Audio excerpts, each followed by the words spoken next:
All right, here we are. Welcome, welcome. We are Hmongoose Live. I've got a real treat for you tonight. Thank you for joining me. It is a beautiful Wednesday night in Fresno. It's starting to get really cold. I'm sure it's really cold in Fresno. If you're here, then you know who I am interviewing tonight. Actually, I don't even want to call it an interview. I call it a chillax discussion. I've got none other than Minnesota's um, most popular, most premier promoter, Petey Rock. If you don't know who Petey Rock is, you will know who Petey Rock is by the end of tonight. I want to thank him for coming on to Hmongoose Live, and I want to thank you for being here also. If this is your first time to Hmongoose Live is just my personal outlet, my little platform to talk about Hmong issues, predominantly music and entertainment. But it is a great place to meet people. It's a great place to get to know artists, and it's been a true pleasure meeting all these artists across from the United States. Um, Recently I had the beautiful new on the show. I had Kevin Vu. I had also coming up actually tomorrow. Tomorrow I'm having John, the renowned producer, also known as Swimmin in 93 East. He'll be joining me here tomorrow night to talk about music and what he's working on right now. But tonight it's all Petey Rock, and if you know Petey is a well-versed guy in Hmong entertainment scene. Range his experience ranges anything from Hmong sports um, to actually being a musician. He promotes events. He runs a event planning business. If you know Minnesota and you're a native of Minnesota, then you know Hmong Minnesota Day. That is Dunza and Petey Rock that co-run that whole entire event. And so nothing good to say about Petey Rock. In a little bit, we'll give the context and we'll talk about exactly what we're talking about tonight. If you know, then you know. If you're here for the Hmong tea, then come bring your cup. Like, well, hi, you can bring your cup or you can bring your gallon jug. It's really up to you. Here, we only serve Hmongoose tea, not Hmong tea. So it is tea, but it's tea of a different sort. But if you're watching, do me a huge favor. What you can do to help my channel grow is take one moment and to like and share this on your social media page. I think we're going to have a really, really good discussion tonight. The purpose is not, we've got a little candle with us tonight. If you walk up to a candle and you want that candle to burn someone, it's probably not going to happen. That's not the intention of the light that Pete and I will be bringing out tonight. The light purpose of this candle is just to shed light on issues and not to actually burn anyone. And so keep that in mind in that regards. But do share this. But then also, please subscribe to Hmongoose on YouTube. If you're watching this on YouTube, then subscribe, share, hit that notification button. Or if you're watching this on my Long Her page or Hmongoose page, then please follow and whatnot. So, I'm going to talk a little bit about him. Petey Rock has a Facebook page. I'm going to take a quick look at it and share it. If you don't know who Petey Rock is, this will give you a little bit of a idea of who he is. But Petey Rock is extremely, extremely talented. He does, I want to say, he does at least 1 to 2, it seems like, events on a weekly basis. But let's take a quick look at his site. If you haven't been on it, here it is. Take this opportunity, and if I'm jabbering too much, and kind of take a look at it at your own convenience. But here it is. It's Petey Rock's page. He's got promotions going on all the time. He's probably the most connected Minnesota Hmong promoter. And of course, oh, look at that, he's going live. But Petey Rock, he's here with me tonight, Hmongoose Live. And he's got an event coming on November 4th, Friday, Freaky Friday. Looks like it's at Unison Banquet Hall. He does a lot of work with Unison. And then I think, he has a lot of interesting other videos. I have not seen this one yet, but it's definitely trending. But also he's going to do Thursday, Tucky. We tried to do this on Thursday, Friday night, but Petey's always booked on Thursdays and Fridays and Saturdays. So they're going to have a great night. Taki at Hmong House. So he does a lot of great work there. I'm gonna let him talk more about it. But if you don't know Petey, then I don't know what to say. He's multi-talented. The guy is actually a really good singer.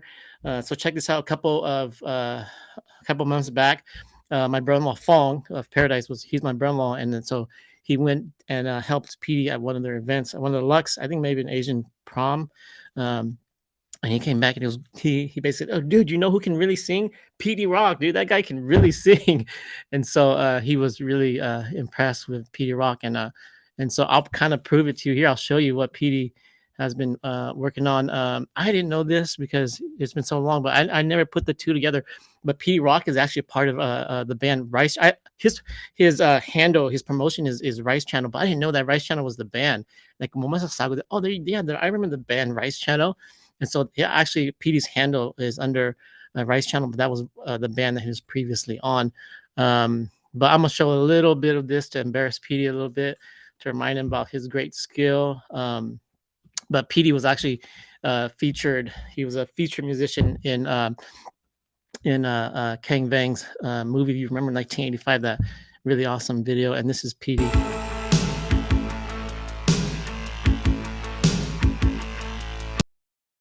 So retro. Reaching out, looking. I'll have Petey talk about this a little bit. But I think that this song, it's a great song, but I think Petey's voice, if you listen to his voice in his other song, he's got a much better. This doesn't show how dynamic Petey's voice is actually.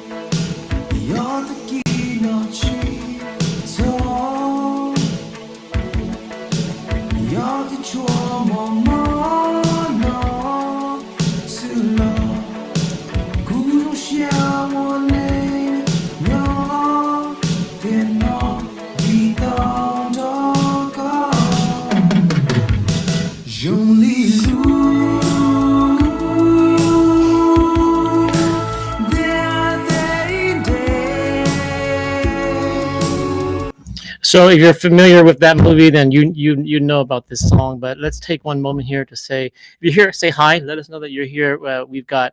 I was interviewing Kong, and here's Kong. Kong, thanks for joining us tonight. Excited to see what's going on tonight. I'm gonna let him answer this question. Is he married? He can talk to that, or maybe his wife will come talk about that. But I'll let him answer that. And then someone is saying, hello, people. Can't wait to chat with you. Follow Hmongoose and also the Rice channel. Yeah, absolutely. We can always use the help. But that being said, PD, I'm just going to tell you a little bit about PD for those who don't know. I think the people that know PD might not even know what I'm about to tell you about him. So PD was a part of the band Rice Channel from 2004 to 2007.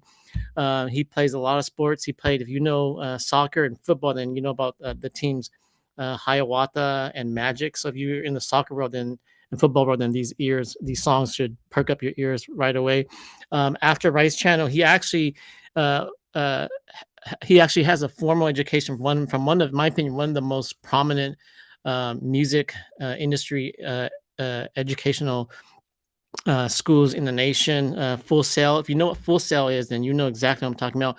They churn out a lot of great producers and experts in the field. So he has an actual Bachelor of Science in actually entertainment business. So if you're wondering why PD's so good at what he does, it's because he does literally entertainment business for a living. When he finished school, he actually was the community liaison for the Minnesota United football club coming out of Minnesota. So he did that for about 3 years. And he was featured. He was a featured musician in one of the songs for Kang Bang's movie 1985. If you haven't seen it, I think you can still see it on Amazon Prime. And now he runs a couple of businesses. He runs number one Lux, which is an event planning business, and he also runs Rice Channel, which is the handle for his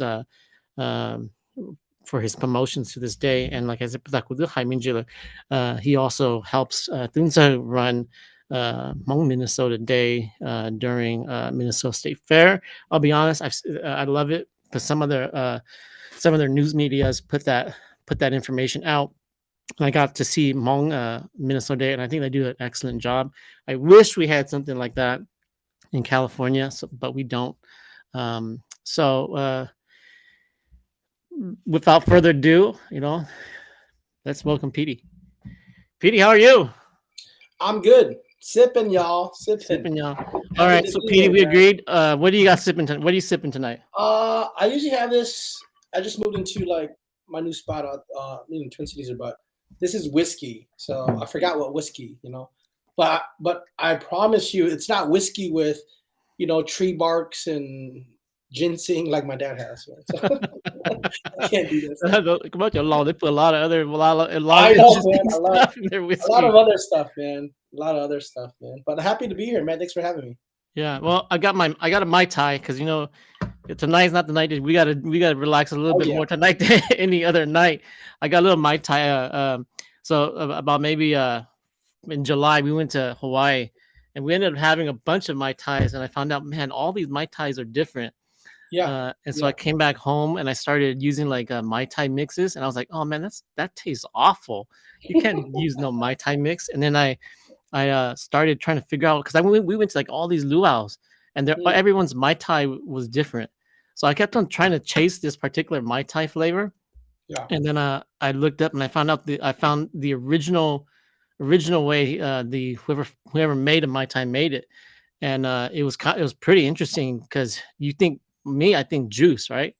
But I guess the legit high bar Mai Tais, they didn't use any juice. And so I've been trying to learn how to make a good Mai Tai, and I think I got pretty good. I think the secret is you have to use this stuff called orgeat, which is kind of like an almond extract, and then they use they use orange liqueur, like the one I've been using, like Grand Marnier, and then you add it with I guess 2 types of rum. That's the thing, rum, and then lime. And man, like when I drink it, it tastes like juice, but I know there ain't no juice in that. I got to make you one of these days, Petey. Yeah, you gotta make me one. Yeah, I'm a big fan of Mai Tais, and I'm a big fan of like mojitos. So Mojitos. Oh man, mojitos. Not every bar you go to, they all don't make it. So they're kind of like, usually if they don't want to make it, they say, I don't have any mint. So then I'm like, oh, you can't have a mojito without mint. So. Yeah, good deal. So we got a couple people here saying hi. We've got none other than Trey watching us. Hmongoose in my channel. Let's go, Trey. You don't know who Trey is, then well, it's your bad. You have to know who Trey is. Trey is the promoter under Oyo. I think he made Yellow Diamond what it is. And so he is definitely a mover and shaker. We try to get Trey on board, but Trey's, Trey talks loud, but he talks in the background. If Trey has anything to say, he's gonna move it. You're gonna see his actions before you see his words. So nothing but love for Trey. We've got Pele. You know him. He's one of your local guys there. And then Chico. No, I don't know what that means. You tell me what that means. No, it practically means slam, but I'm drinking a liquor, you Pele, but cheers to you, Pele. Yep, and then we've got Benisa saying Petey Rock the whiskey. Yo, Jameson. Okay. It might be. It's either Jameson Proper 12 or I don't know, because I don't really even like to drink alone. But at least we're drinking together like this, So then I'll drink, but like I rarely ever drink ever alone. So, but remember like during the pandemic, everybody got on Zoom and. Man, that stuff. Pandemic. Then that was the only time where like I drink at home alone, and I mean, my wife doesn't drink much too, so drinking, man. But like, man, drinking at home, it's like, it's like, oh, you start a round. It's like 10 rounds in like 10 minutes, So crazy. You get more drunk during the pandemic, too fast. So. All right. So if you're saying hi, there is a glitch with Facebook. I do not see who you are. If you're on Facebook and you see Facebook user when you post, and then reply one more time and tell us who you are. But this is a Facebook user. I don't know who that is. And you got to know John, right? Yeah. John, what's up, John? So John, I'll see you tomorrow. If you want to know, John, he's a like a dark horse. He's so talented. I listen to his music. I'm like, man, John, how come Mhm, Hmong people not jumping on your music? You like his mhm, stuff is super creative. Like and mhm, I think it's because it's on another level. mhm, But okay, so we're here. We're talking about the recent controversy with Chami, which actually I think in my perspective is a mixed blessing because Chami. Let's do a quick summary. One of the younger artists, Trisha, she basically made this here. You know what? Actually, I think I got it right here. yeah, Um, she basically made this post. Um,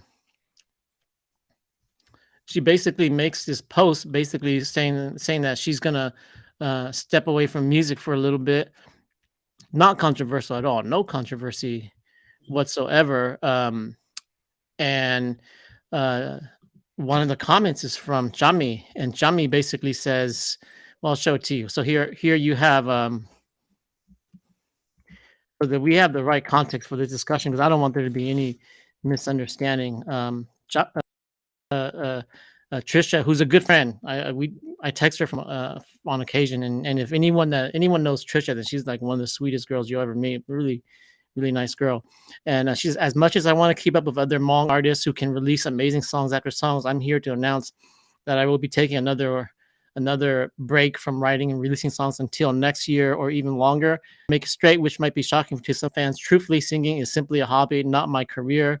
I sing and write lyrics when I have time and convince myself that I can compete a song. Right now in life, I just want to chill, step back, and live my happy life while working at my new job in this different environment as I am exploring.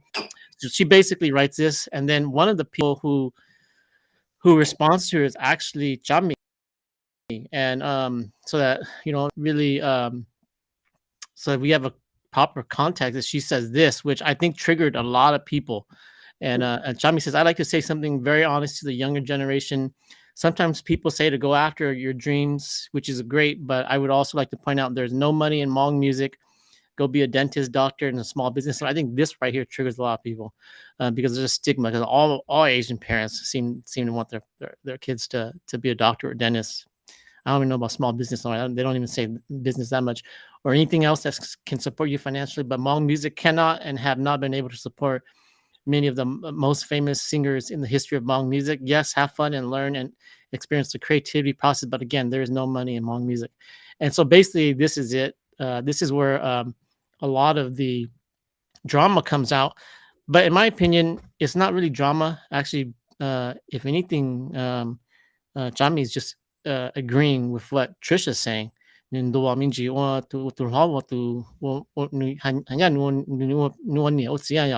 so she's just kind of saying out there, but it triggers a lot of people, and it created a really interesting conversation about okay, is there any um, money in Hmong music? And so that we have the right context, as I'm reading all the comments, we're getting a bunch of different opinions about it, and some people are saying are being discouraged by it, and I don't think this was her intention. And she makes more posts. I'm not going to focus on that, but I do want to share just a little bit of what people have been posting back, and this is where it gets interesting. And I'll try to make this fast. I know it's killing folks, but it gives a perspective because I tried to find as many artists or prominent Hmong people in business or in music or in film. And so you have Eddie of Destiny. Eddie's here. I apologize. It's all public information. I don't know if people's opinions have changed since this, but Eddie said, can you make a living off being a Hmong artist? Um, Let's see if we get this bigger. That depends on what you consider as making a living. Um, some people work a regular 9 to 5, live in an apartment or rental place, and to them, that's considering making a living. If you are a passionate and talented Hmong artist, you spend 9 to 5 to stay 40 hours a week making originals that your audience love, create YouTube, performing, writing out grants for music opportunities, and doing whatever it takes to make a living off the Hmong artist, then yes, it's possible.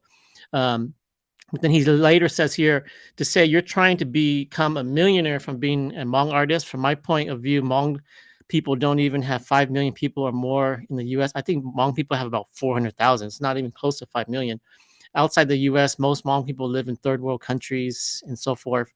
Um, and then we have SJ, who's a local Fresno videographer. He says, I've stopped chasing music a long time ago because it couldn't bring food to the table. Unless you get in the mainstream, then it's a different story. And so, and even Kenny here, Kenny says, what do you think? Kenny chimed in, and Kenny was actually in one of my live sessions. We got Sai here. We all know Sai Cedric Va, the most fluent African American speaker there is in the world in the Hmong language. And so forth. There's a lot of people chiming in. We have producers like Joe of High Hang Entertainment. Channing chimed in. Channing was very forthright and honest. He said, I will always respect Jami, but I totally disagree. But I totally disagree. Much like what the artists are already saying. But the Hmong people are breaking barriers we've never broken before. Absolutely agree. I won't read the whole entire comment because it's going to eat this up. But we have Magic also here. And he says, yeah, I beg to differ. A lot of people are saying that there's different avenues. We have promoters here too. And he mentions Evil Clone Elgin and Evil Clone Alex, which if you know who they are, then you know they're probably the most mainstream person in Hmong music industry. I think Kalia Universe sits in the middle somewhere. She still does a lot of Hmong stuff, but she does a lot of mainstream stuff also. And then you have people like Sai Tao, who is a brilliant investor.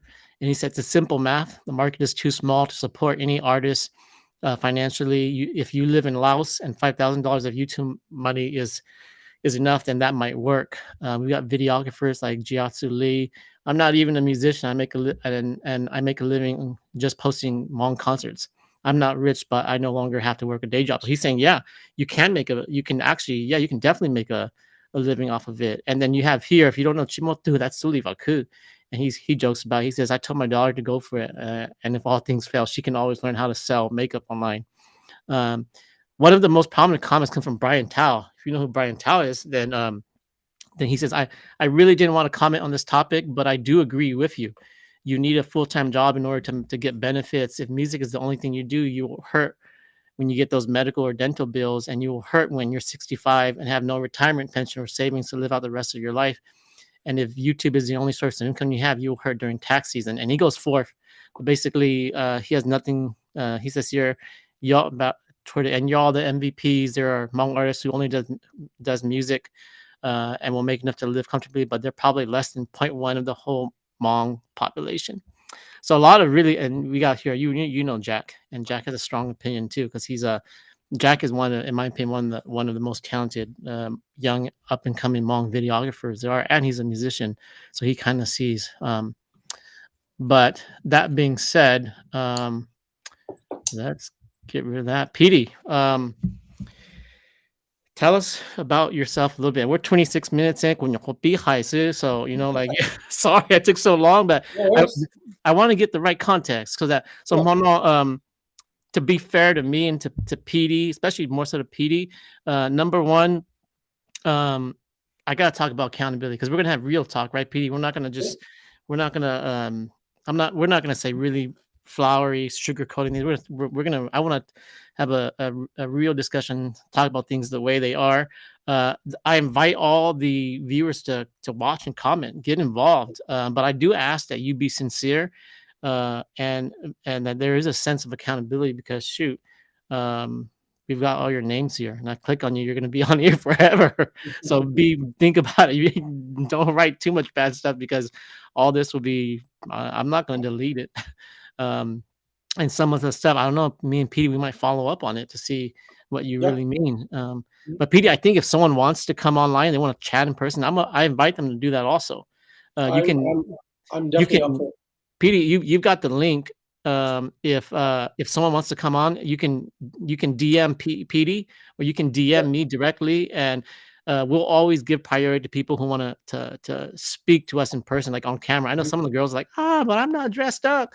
We don't care. Just as long as you're willing to come up, then we'll talk. But Petey, so here's my piece about why I reached out to you. So recently you were on with Callie and Olivia on the show, all that talk. You guys were there to talk about Maia's music, but at the end they asked you and Jack about your perspective of this issue.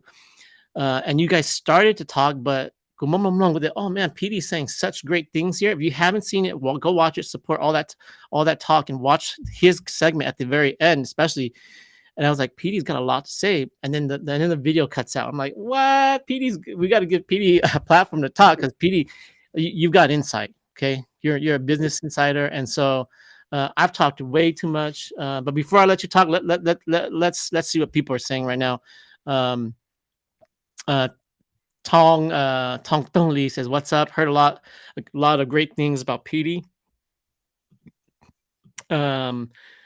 Pele's here. Yep. We've got Tong Vang Love. Yep. Hello. Endless Stories here. Endless Story. His son is a really good jujitsu practitioner, up and coming competitive roller out of Las Vegas. Hmong people need to love and support each other more, is what it boils down to. I agree. Petey mentions that at the end of his talk towards the end of all this talk, and I'll try to have Petey elaborate on that concept. Chris Chess says, ho, ho, ho. Chris Chess is from Seattle, Petey, if you don't know who that is. Okay.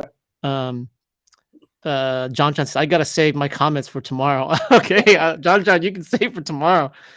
John has got, we'll see what John has to say. Tong Lee says, replying to Paley. Paley, yes, you are the top one here.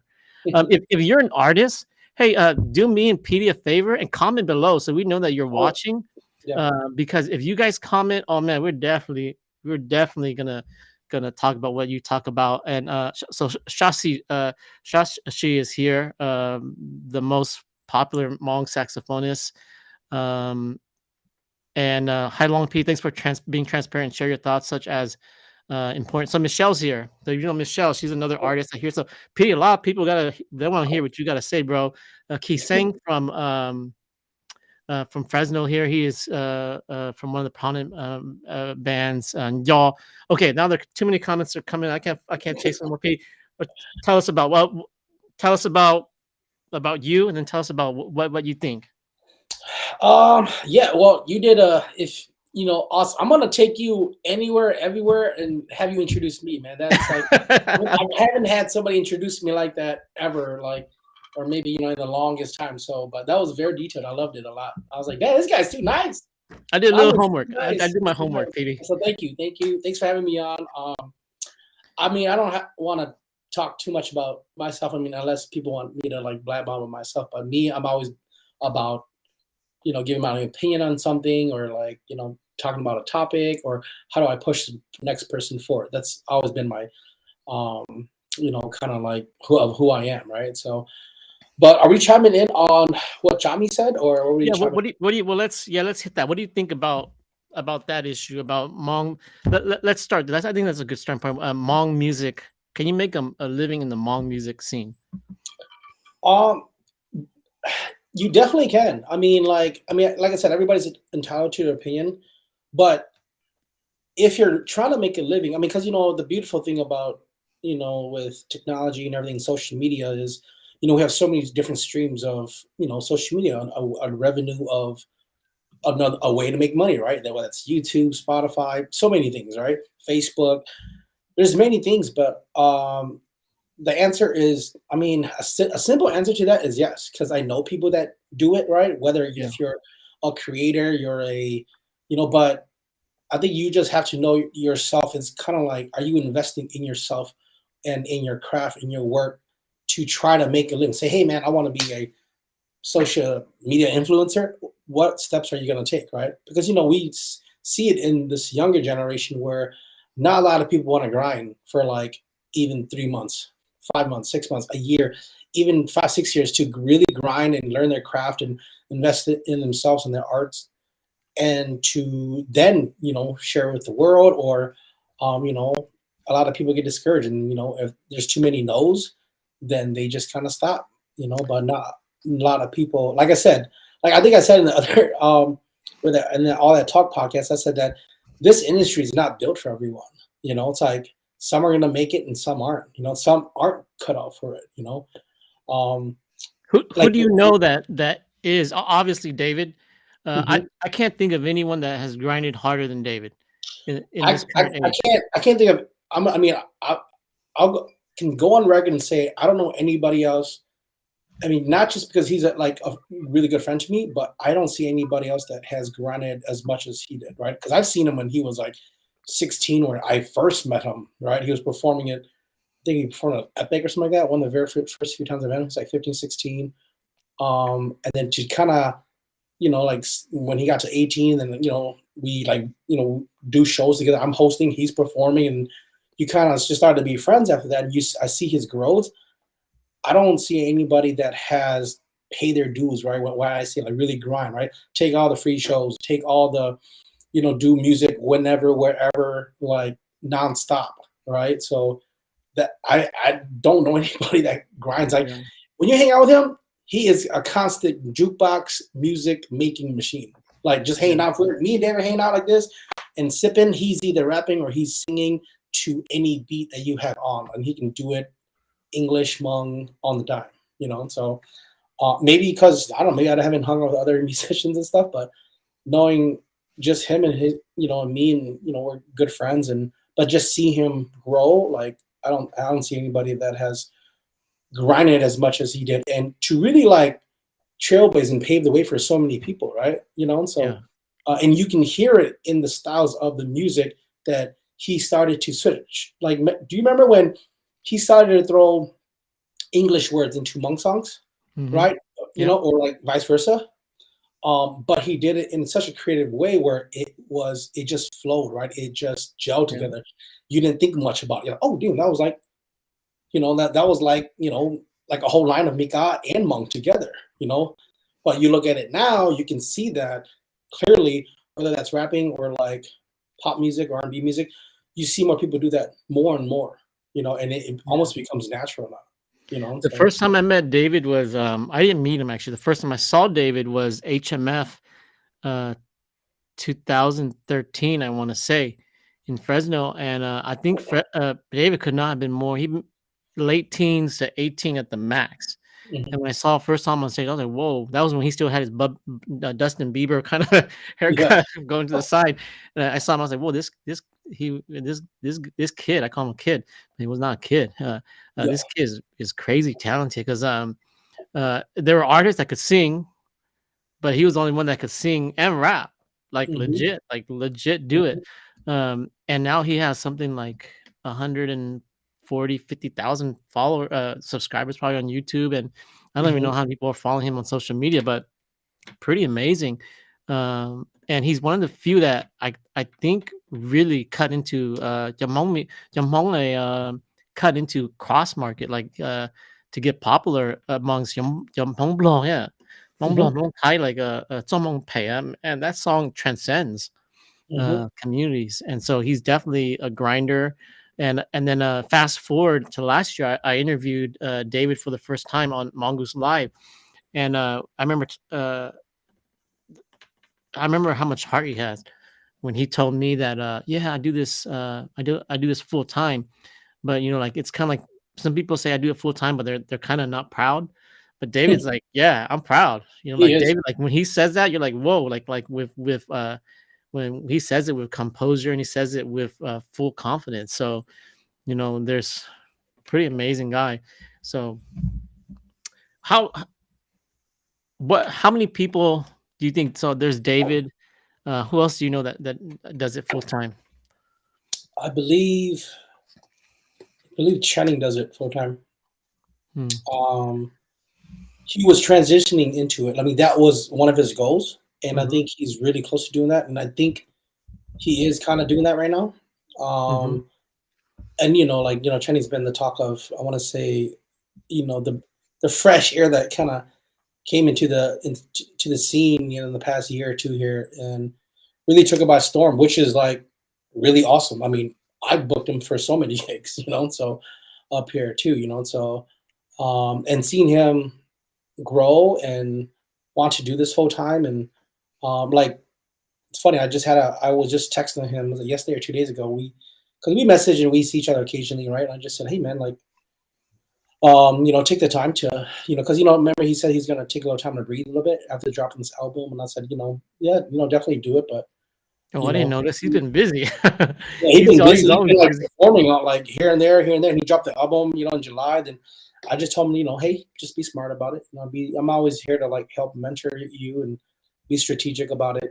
So because like I said, we live in a world now where it's like you have to people. I mean, especially he's a buddy of mine, so you care about him. You care about him as a person first now, and you care about him as an artist. So you have to like try to help guide them, and but at the end of the day, all they can do is like either take your opinion, your advice, or not.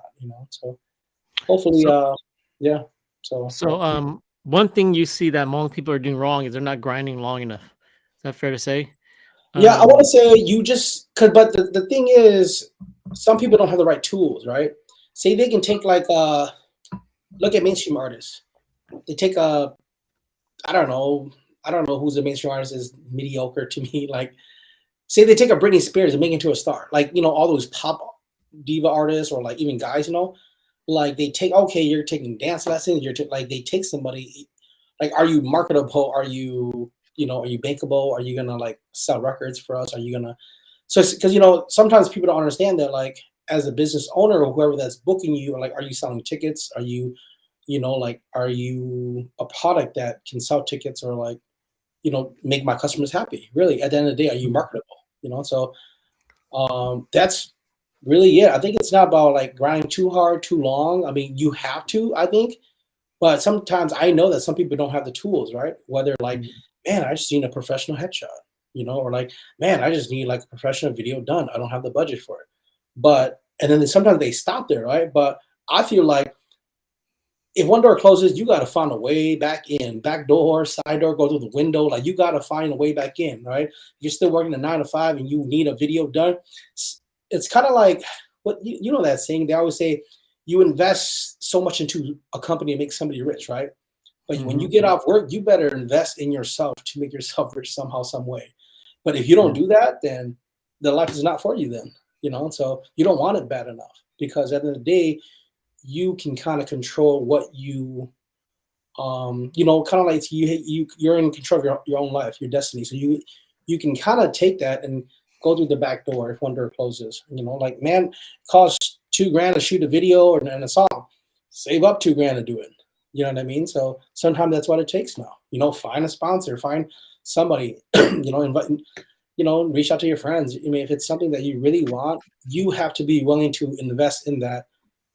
And in the long run, you hope that it'll pay off, so. Yeah. The scare, that's a scary thought. Yeah, it is. And I think that's the thing that Chami's talking about, because she's saying, man, you can't, she's just telling people you can't do it. But the reality too, PD, is that if you don't do it like that, then you're not going to make it either.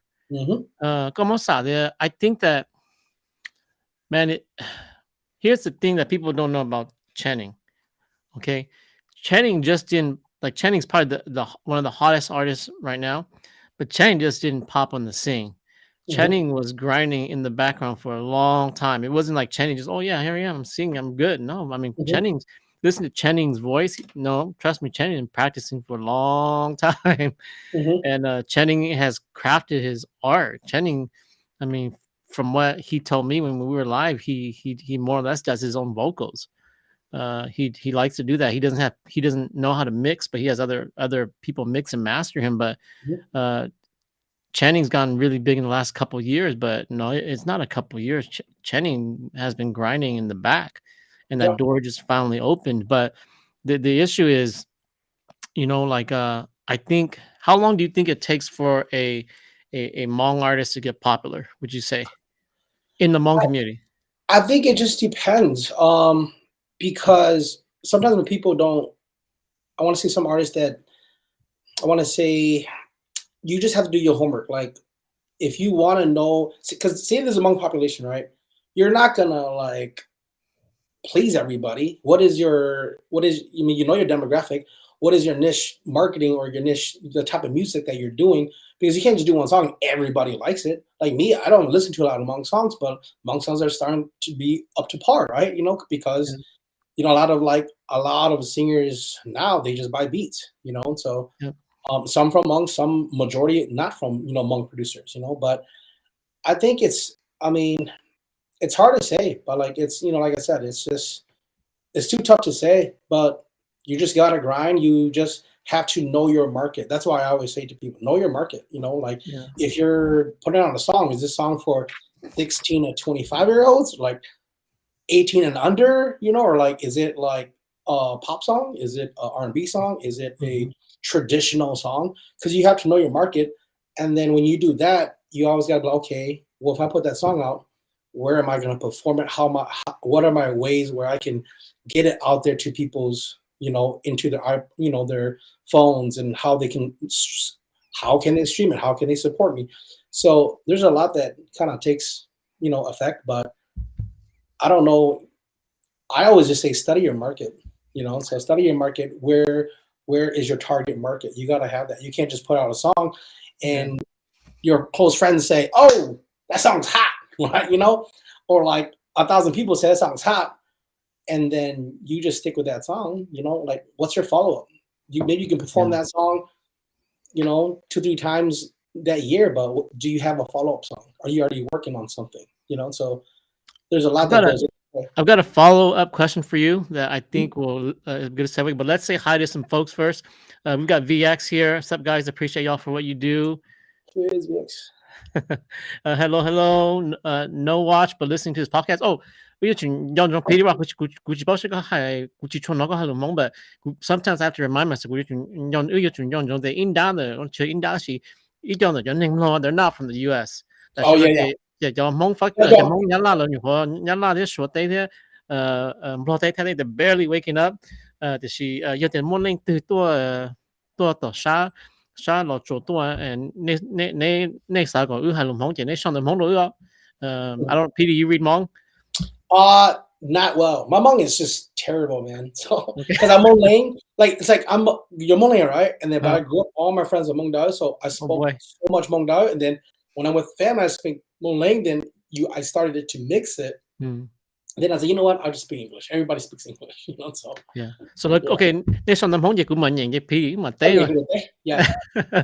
So Kong is another artist. I'm staying up night watching you guys. We got Blue Devil here. Blue Devil is like an interesting emerging artist. He's probably your age, PD. What's up, Long? I saw PD at the gig in Clovis. So you met Blue Devil. But never met the guy. But hey, PD, saving a spot when you throw a gig in Minnesota. We're gonna talk about that next, PD. That's what I want to talk about, because it's one thing to say, okay, you gotta do this, but PD, you're a promoter, so we're gonna talk about it in just 1 second. That he's already said it. He's already kind of led way into it. What I'm gonna ask you next. Maximus is a really talented, I think, 10-year-old drummer with Alex Cha and was with Alex Cha and Rockon. I think Maximus, is that right? Was. And then we've gotten Duoya, the sponsor and brand guy for Hmong. Sang is here. What's up, Long and Petey Rock? Sang from Sacramento. John says, hey, you know what you guys can do? If you guys, I know everyone's watching diligently, but ask questions. I don't want to, like I told Petey, I don't want to interview you. I just want to have a conversation. I want the viewers to ask the questions. But we'll ask with your questions. Yeah, it's okay. But if they ask Petey, then we can't deny it. Oh, he said, Hmong artists that does Hmong music can be popular, but the thing is being consistency. It is hard to stay or say. Sang says, I'd say I put one guy out, and that's how it took 2 years to, so Sang says Sang can promote a guy in 2 years and he can get them famous in 2 years. D loves his name. Nè bộ mong mà, yêu mong mà, yêu mong mà, ư chỉ cho hai mong đó còn nè chỉ xong tầm mong là ư giờ, nè xong tầm mong chỉ tới rồi pi đi bây giờ mong mà, yeah mong yeah. Hmong does he have me gandang thoughts yeah. So today he only sang covers. Yeah, okay, and then we'll catch up here. Juan Mr. Idol 2019. Sang, just say his name. Sang, just say his name so we know who you're talking about. Yes, so we can promote him too. Yeah, and so this love says good. John says knowing your market is the hardest thing. Yep. Testing the waters, different songs to test out. Just got to keep cashing in on those tickets to see which one is hot. And it looks like this love, but I think you're D love. Halumong Tisapao Tia PD có sa halumong là hai toi. Man, my Hmong is terrible. Okay, let's stick to the English. Okay, PD, it's your fault why we're not talking Hmong. It's all good though. Nyoshong PD and Long, you both were awesome. Oh, we got Chang here. Chang, what's up, bro? I got Chang's. Chang is Chang. I can't remember the name. Hmong Kula Hmong Kula. Yeah. To get popular, it's either you're really good or really bad. Yep. When you're in the middle, it's hard to get popular. I agree. We're gonna talk about popularity in one sec. Petey's gonna answer. Everyone has it on their mind, Petey, but I haven't said it yet. So you have no one's formally asked it yet. So true, most artists have been grinding for a while before they pop off. Fun fact: me and I don't know who this is. Oh, that's Pong. Pong's here. What's that, Pong? Me and Channing performed at the same show when we were young, and he remembers me telling him that he was a great singer. He must have been only 15 or 16. See, there you go. So Pong knows Channing before Channing ever got popular. Hmong Blanc. See, so we got some Hmong Blanc with us. Oh, he's talking about Chi, her. You know Chi? Have you met Chi? I think he dyed his hair blonde when he's in Minnesota. I think he's in Minnesota now. I don't think it sounds so familiar for some reason. Yeah, he's really, really. He sings with Luna. He sings. Got a question for you before I get to my question. When are Hmong live bands going to come make a comeback? That's a good question, P. What's your so Petey? You played in a Rice channel. When you saw the Hmong music scene change. What's your let's do this. What's your observation? What's the observation on Hmong music? Where is it trending? How's it trending? And then answer this question here. When are Hmong bands going to come back? Okay, wait, so answer this question, Tim? Yep, go ahead and answer the question. Or and talk about the trend that you saw. Okay, so back when I played, I mean, but I was like what, early 2000, early to mid 2000s. Yep. Like we were happy if we can get like 10, 20 people into like a bar, right? A venue, and we only charge $5-10. And of course, Hmong people don't even want to pay, but and that was like already good enough. But I think it's already kind of making a comeback. I mean, ever since, think about it, when Dane came and Trey found, Trey said, hey man, who's the musicians up there? I don't know if a lot of people know this, but me and Trey, once in a while, we'll call each other and we'll pick each other's brain. This is like all behind the scenes stuff, so I won't go too much in detail, but I'm like, I kind of connected him with Motor Brothers and be like, hey, like these guys are young, they can travel, because if you go look in the tour, they already kind of play rock stuff, they could probably learn their stuff. So they're actually really good musicians. They're really good musicians. Yeah, awesome. I think they can play anything that they want to. Yeah. Because at the time, my close buddies like like Kenny and Shu and those guys, I don't think they could do the whole tour and travel, because when Dane came, they traveled, they went like all across the U.S. But when you kind of think about it, so I want to say the past 5 years maybe, it's slowly making a comeback, and I think Hmong people in general are just starting to appreciate like live music, live band, right?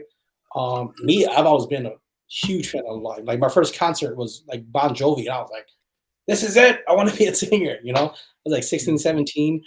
But I think it's slowly starting to make a comeback. I mean, I think the thing about live bands, live bands now, you're practically just housing these, you put together like a house band, then you have like Ding Tao. Motor Brothers is with Ding Tao now because they're playing for him.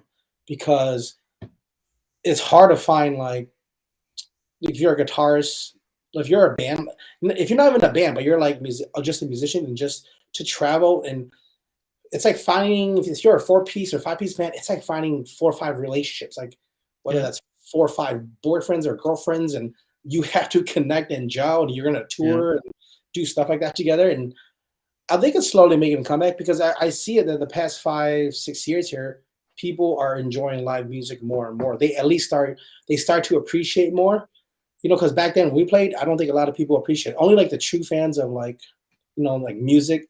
You have to be a musician to appreciate it. Yeah, you have to be a musician to really appreciate that. Like, because they say we did a cover or something, like, oh damn, that was a dope ass cover, or like, oh, you guys wrote a Hmong song. Like, I love that song when it's full live band, because the thing is with the full band, you at least appreciate not just the vocalist and the lyrics, right? You appreciate the guitarist, the drummer, bass, whoever plays piano. So I think it's slowly making a comeback. But I mean, think about it now. Like up here this weekend, we have I think Motor Brothers is playing, this other band's playing, and Destiny's playing at Hmong House this Saturday. So there's more and more live bands. But I would love to see true, excuse me, like a true. And Emo Brothers is a band too, like true live bands, like as in this is our band and we're gonna actually write music and put music out, and hopefully we see more of that. But like I said, it's just a lot of singers these days. They don't like. I always tell Channing, don't go away from your craft of because when I first met Channing, he plays guitar. I'm like, dude, not a Oh, lot of Channing's people really good at guitar. really good at guitar, right? And Really I'm good at like, guitar. dude, you should never leave that behind. Like, keep that with you. That's your craft. That's how a lot of people are drawn into you, and like that's how you write music. So I always tell them, like, once in a while, like when if say I booked him for a show, I always make him. You have to do at least 2 songs on the guitar, So because it's such a beautiful art and it's a dying art, but I hope the younger generation is starts to pick that up again, and hope these bands do make a comeback. But like I said, but if you're booking a live band, are you say in 5 years we have 5 main live bands? Are you willing to pay that price to go see a live band too? So I so think it's harder to have a band because it is definitely if really you hard. want to, like the saying is, you want to move fast and you go alone, but if you want to go far, you go with a group of people. But the Hmm. problem with a band, so like from my experience, and from Hmm. a Rice channel, the hardest part of a band is keeping the band together. That's the absolute hardest part of the band, sharing the same vision for music. Because I think there's a lot of really good Hmong musicians, but they Hmm. can't play together. That's the problem. And Yep. they can't make a band together. Like there's a lot of great musicians that can gig together, but can you play together as a band and make Exactly. music and take it to that next level? That's the hardest part. And then to set up from promoter, from a promoter point of view, to set up for a band is like night and day. From having a DJ to come up, DJ to have a DJ, and then just one or two microphones to come sing on. I mean, a band, you got to have a full setup. Hmm. Um, and I think it's a completely different world. But I will tell you this, and because you play music, like I'll put money on it that if you found a good band that could play Chenning's music really well, the Hmm. crowd will never want to hear his track again. They're gonna want to hear the live, because music breathes. Yeah. Live music That's, breathes. When the crowd gets energetic, you speed up a little bit. When you want to talk, you can create. I mean, just imagine if Channing wants to break and talk in the middle of a song, boom, the band just stops. Channing plays music in the back, and Channing just talks, and boom, boom, boom, they come back in. You can't do that on tracks. You kind of can, but it's not going to be. yep. It's not like that. 9 out of 10, even maybe I want to say even 10 out of 10, but I want to say 9 out of 10 because not every singer can sing with the band. But 9 out of 10 artists, they rather sing with the live band. They want to hear the live band stuff. So majority of all the artists, I bet, or like we've had jam sessions, they come, they're like, "Yo, this is dope." Like I wish I had this shit for my whole set. Here I'm like, it can be done, but like at the same time, who pays the band too? You know what I mean? So it's a lot of money in it. It's a lot of gear. You got to pay. You have the full band, like you said. You got to get a sound guy, get speakers. You got to mic Yeah. up stuff. It's a lot of technicalities with that. So John says, replying to Facebook user, everyone is popping off now. They've been doing it for a long time. No one really is new here. Jack says, I agree with John. Music is pretty much like a business that you have to research and understand who your market is and sell the right music. There's an art to the business. It's not just a random thing. I agree. I agree, Jack. John says, Petey, what are your 2023 goals? But before we get to this question, because this is awesome, let's not get to this question. Pete, I want to ask you, as a promoter, because we've been talking about the art and about the business. You're the promoter here. So as a promoter, I would ask Trey this time too. Trey, if you're here, reply. How are you choosing who to promote? How do Oh, you like find people? your people? Yep. I think it's more. Sometimes I hate the word promoter. So like, but when people ask me what I do, I'm like, I'm a promoter. I'm an event planner. I'm an entertainer. I try to make people smile. Really, at the end of the day, I say I try to make people have a good time and smile. Mm. I think it just depends. To me, see the route here, like in Twin Cities, right? Right before the pandemic, I was like, there was no scene here, as in like the club scenes are dead. Club scenes are dead for a while, right? So I just said I kind of just had a vision of just what if I just started doing DJ parties again and just get people to, because the past 2 3 years there's so many concerts too, but I just said sometimes I just want to go to a spot and just dance. Why do I, why am I going to have people perform all the time? Like I don't want to charge, because the thing is, like, sometimes people wonder, like, okay, why is the ticket so expensive? Well, because there's so much overhead costs, right? When we book a bunch of artists, right? Um, but and, that's why sometimes I'm like, hey, I just want to do a majority of all my shows right now. It's all DJ parties because I just want you to come. Nobody really performs unless they want to, or unless I want somebody to perform. They can perform, like, but I'm like, okay, yeah, if you want to perform, go ahead, perform. Here's the mic. But then it's only like $10 at the door, so it pays for like, some of the overhead costs, pays for my DJs, pays for, what I do, my craft, my art, but it's hard to say. I can kind of gauge like I don't even like want to book some of these artists here in Minnesota, right now. Even they're my friends, or a lot of Minnesota artists, because Minnesota, we see them so much, right? So why book them when and the fans, they catch on really fast. Fans are not stupid. They're like, why am I going to pay $40 here? I can see them for free for $10, or like at Unison, at Hmongoose, around venues around here, right? Or why am I going to pay $150 to go to out of state to go see somebody when I can see them for $20 here? So, and you always have to think about me. I always try to think about my fans first in my following, and if they want to, then yeah, I try. Like, say for example, I just had a regular DJ party, but then I decided to bring Linda Tring Dot, right?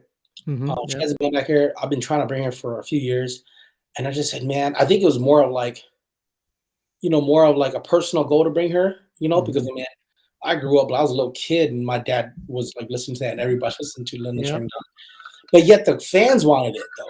But sometimes I don't think, I don't even have to ask the fans, because I know they want it, and it's something different. Then I think that the fans will come out, because as a promoter, event planner, you have to keep your fingers crossed and pray. Like me, every event that I do, I'm always like, oh, I hope people come. Like still today, every event, I'm like, I hope people come. But at the end of the day, it's like, hey, it's okay, because it's a cutthroat industry. You don't go into this business to try and make all the money in the world and like think you're gonna get really rich. You do it because it's a passion. You're building a movement. You're doing it for the community, like for the people, for the culture. That's why I do it. That's why I say I love it. I enjoy it. It's a passion of mine. It's not built for everyone, and it's like, like I said, it's just you don't make all the money in the world. If I wanted just to keep a 9 to 5, I could and still do this, but I'm like, nah, I just want to grind and build a movement here in Twin Cities. I am pretty, I don't want to say I'm picky about who I choose to perform, but I think it just depends on, like, when I'll put you guys into like my mindset. Like if I'm doing a show, say I'm doing a show here at Unison. If I really want a headliner, I always try to find a headliner first. And then if I want like 5 supporting acts or 4 supporting acts after that, then I kind of choose wisely. Like, hey, is this person, are they playing a live instrument? Are they, or is it just like, I'm not going to choose like a Dita and then have like 4 rappers, you know what I mean? So you have to be strategic about what you do, because, when you're kind of, you're researching your market.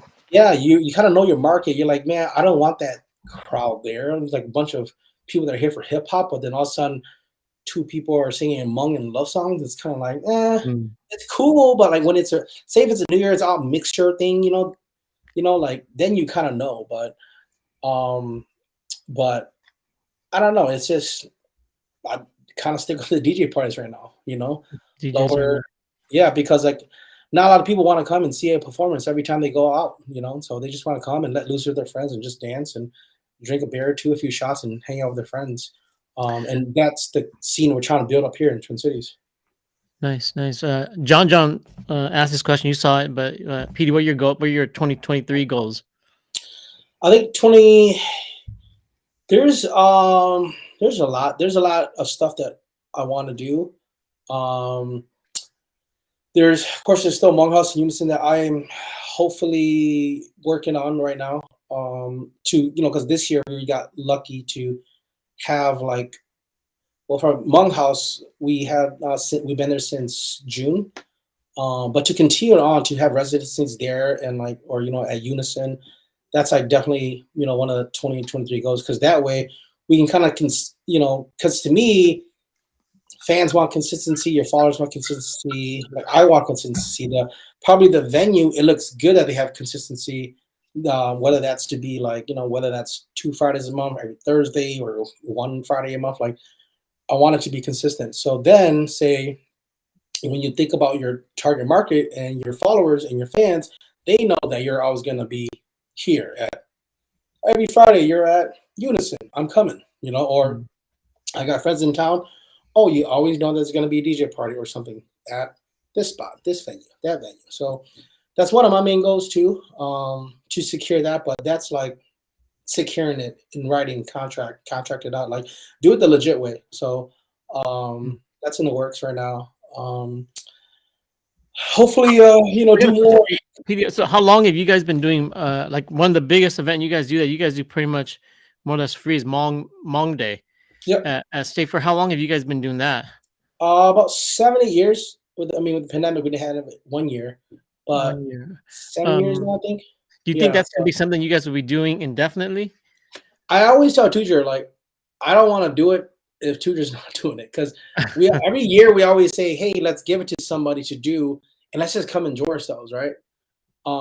But it's not that we're scared to give it to somebody else. It's like, but when you give it to someone else, you have to teach and train, and and then you're like, wait, do they have is their network big enough to kind of take it? Because I don't want to micromanage, right? Like, I want them to take it and just, hey, this is your baby and do it, because this was Tujer's baby, and he's like, hey, I need your help because Tujer practically says, I got the dates for us. This is the date. I've been doing stuff here. We can have it every Labor Day, Pete. So when it comes to everybody that goes on the stage, like I contact every performer. Like I practically have to put that lineup together. I have to contact, and we always have our crowd favorites, that we always have, to come back. It's a lot of work, but we have a small team of just like us 4 right now. So, and it's not like it's a ton of people, but yeah, I hope to continue that and to make it bigger and bigger each day. And a lot of people don't understand that this is a really like community driven concert, like as in we have no funding from State Fair or anything. Like this is like State Fair gives us the stage and the sound guys. That's it, So and then we have to fund everything else ourselves. And we've been lucky to have some of these charter schools and nonprofits kind of be our anchor partners on like this past year we had Hennepin County and Ramsey County, and just and this funding, at least we're not paying all these artists like some artists, some artists and groups are like volunteered. They just want to perform and we give them tickets, and stuff like that. But all these artists that participate, I'm just so blessed that, everybody swallows their ego and, everybody's like, nobody takes full price. Everybody's like, hey man, I'm on board just to do it for the community, and we're paying these artists $100, $200, $300 only, so. So if you're okay saying it, I mean, to make Hmong Day functional, how much does it cost? Functional. So the Hmong people have an appreciation of how much. Yeah. Functional. I mean, think about it. When we put a number to measure it, when we measure it to State Fair, we said this is like probably a $60,000-$70,000 show that we are doing, right? Yeah. If it truly, if we did it somewhere else, this is a $60,000-$70,000 show, and that's just like paying artists and getting a stage and doing everything.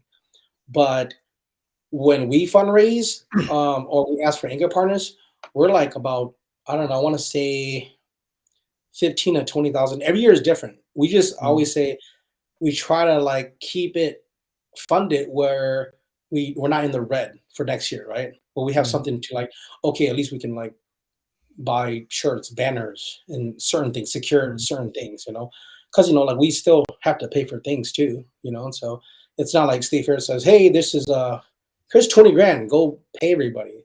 But they give us tickets, so then we can be like, hey, this is their small stipend.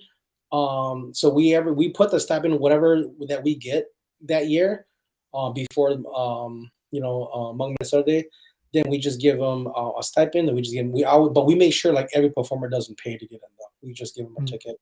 Majority of the time, it's like them and a +1 or +2, +3. So We'll segue a little bit into the Hmong scene, but I think that this is a good point to make. That uh, number one, first of all, as a person who doesn't live in the state, for those all the people who in Minnesota that don't support them, I feel really sorry for you. Because no Hmong, no other Hmong community has a full blown Hmong day at any state fair.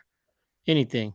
There's been Hmong artists invited to perform here and there. I am proud to say I think Paradise was one of the first to perform at Minnesota State Fair with students a long time ago, and at Fresno Fair. But no one has a full blown out. You guys have like a full day a schedule and whatnot. And I think that I've been saying this to Trey and to Lang from Oyo and Circle 18 that number one we have to support. Number one, if we want for Hmong artists to continue to play at State Fair, then yeah, they're willing to do it for 100, 200. But if we really want to support the movement and the music scene, the Hmong music scene, then we got to pay them.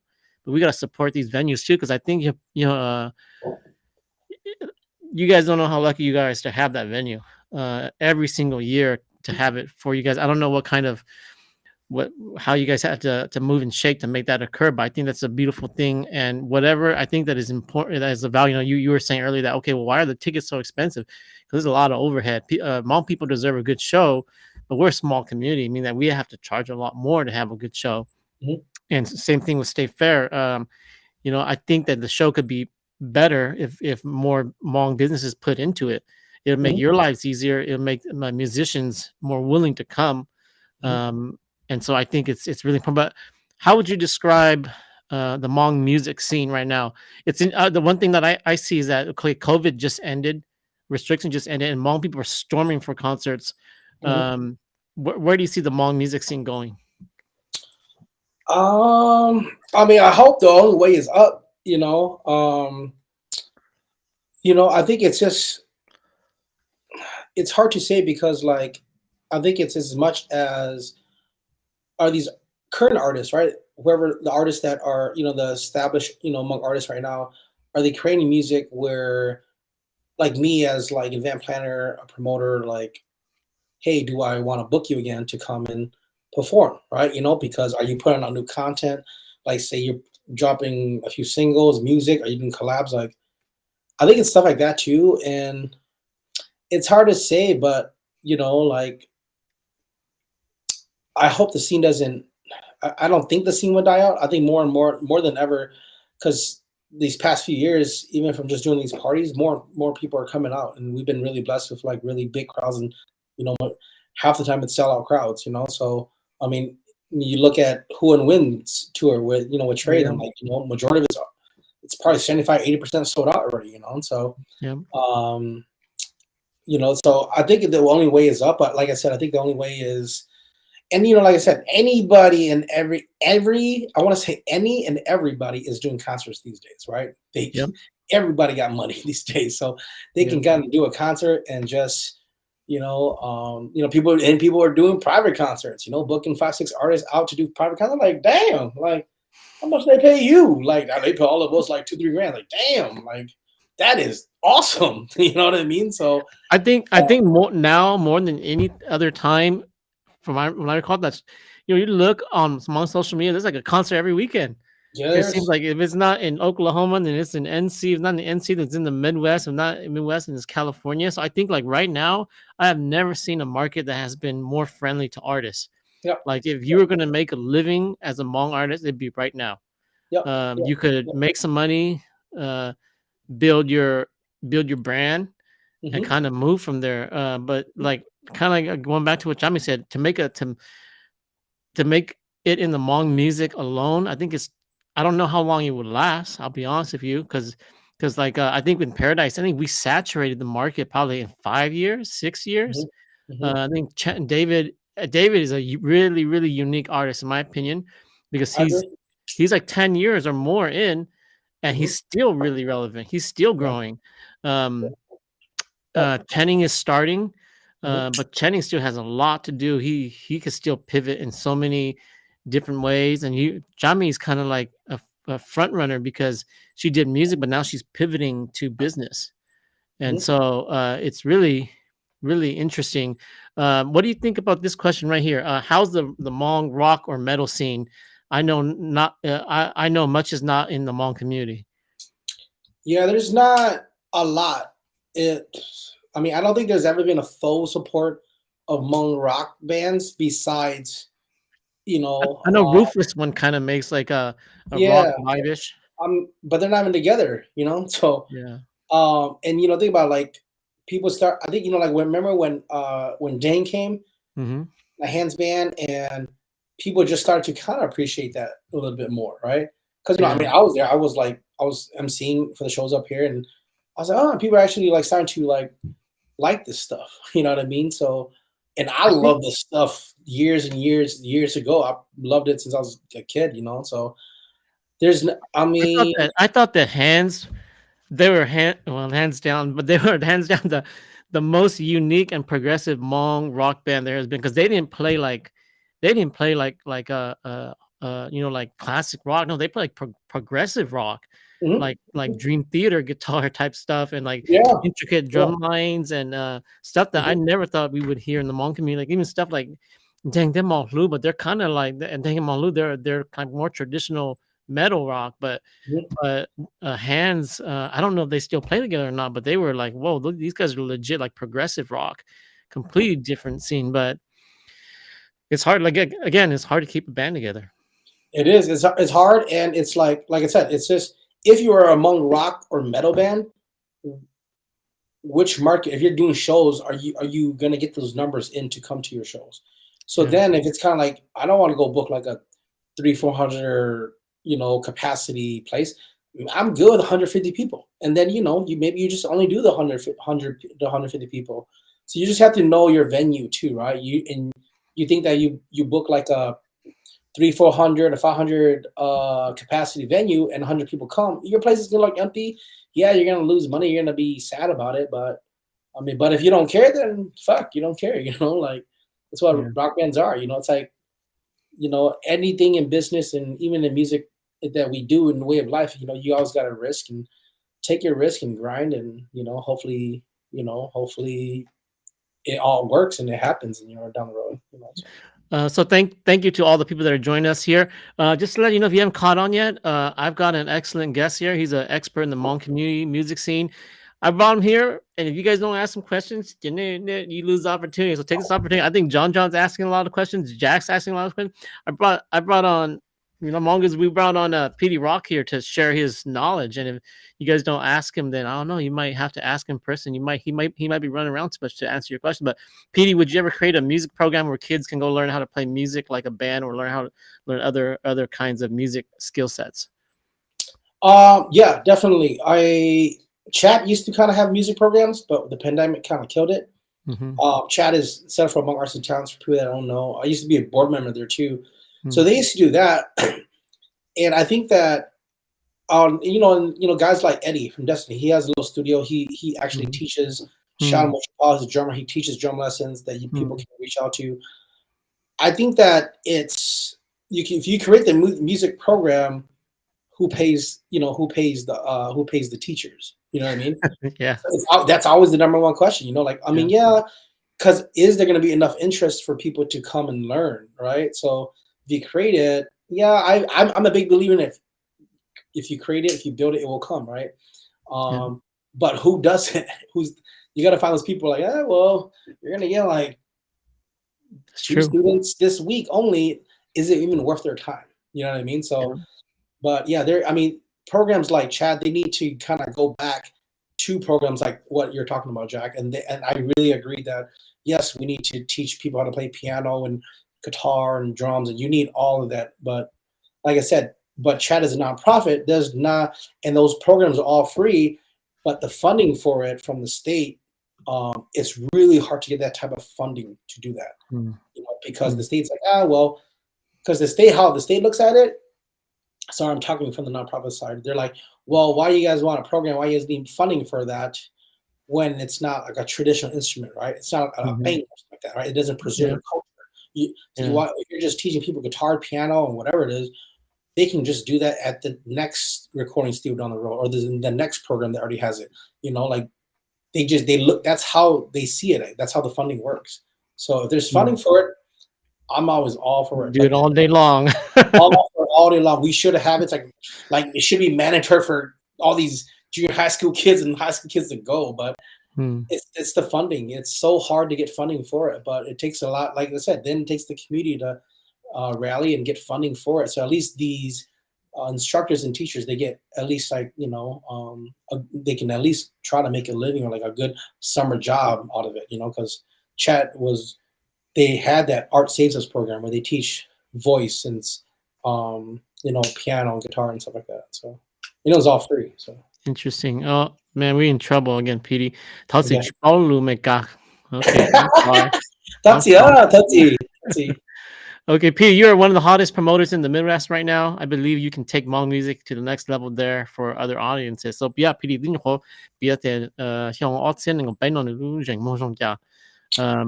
so here's a good question. Justin Fly, thanks for the question. Hmong mainstream, is there such a thing? There's no thing as Hmong mainstream. I think it's just mainstream. Sometimes in our mindset, we have to think.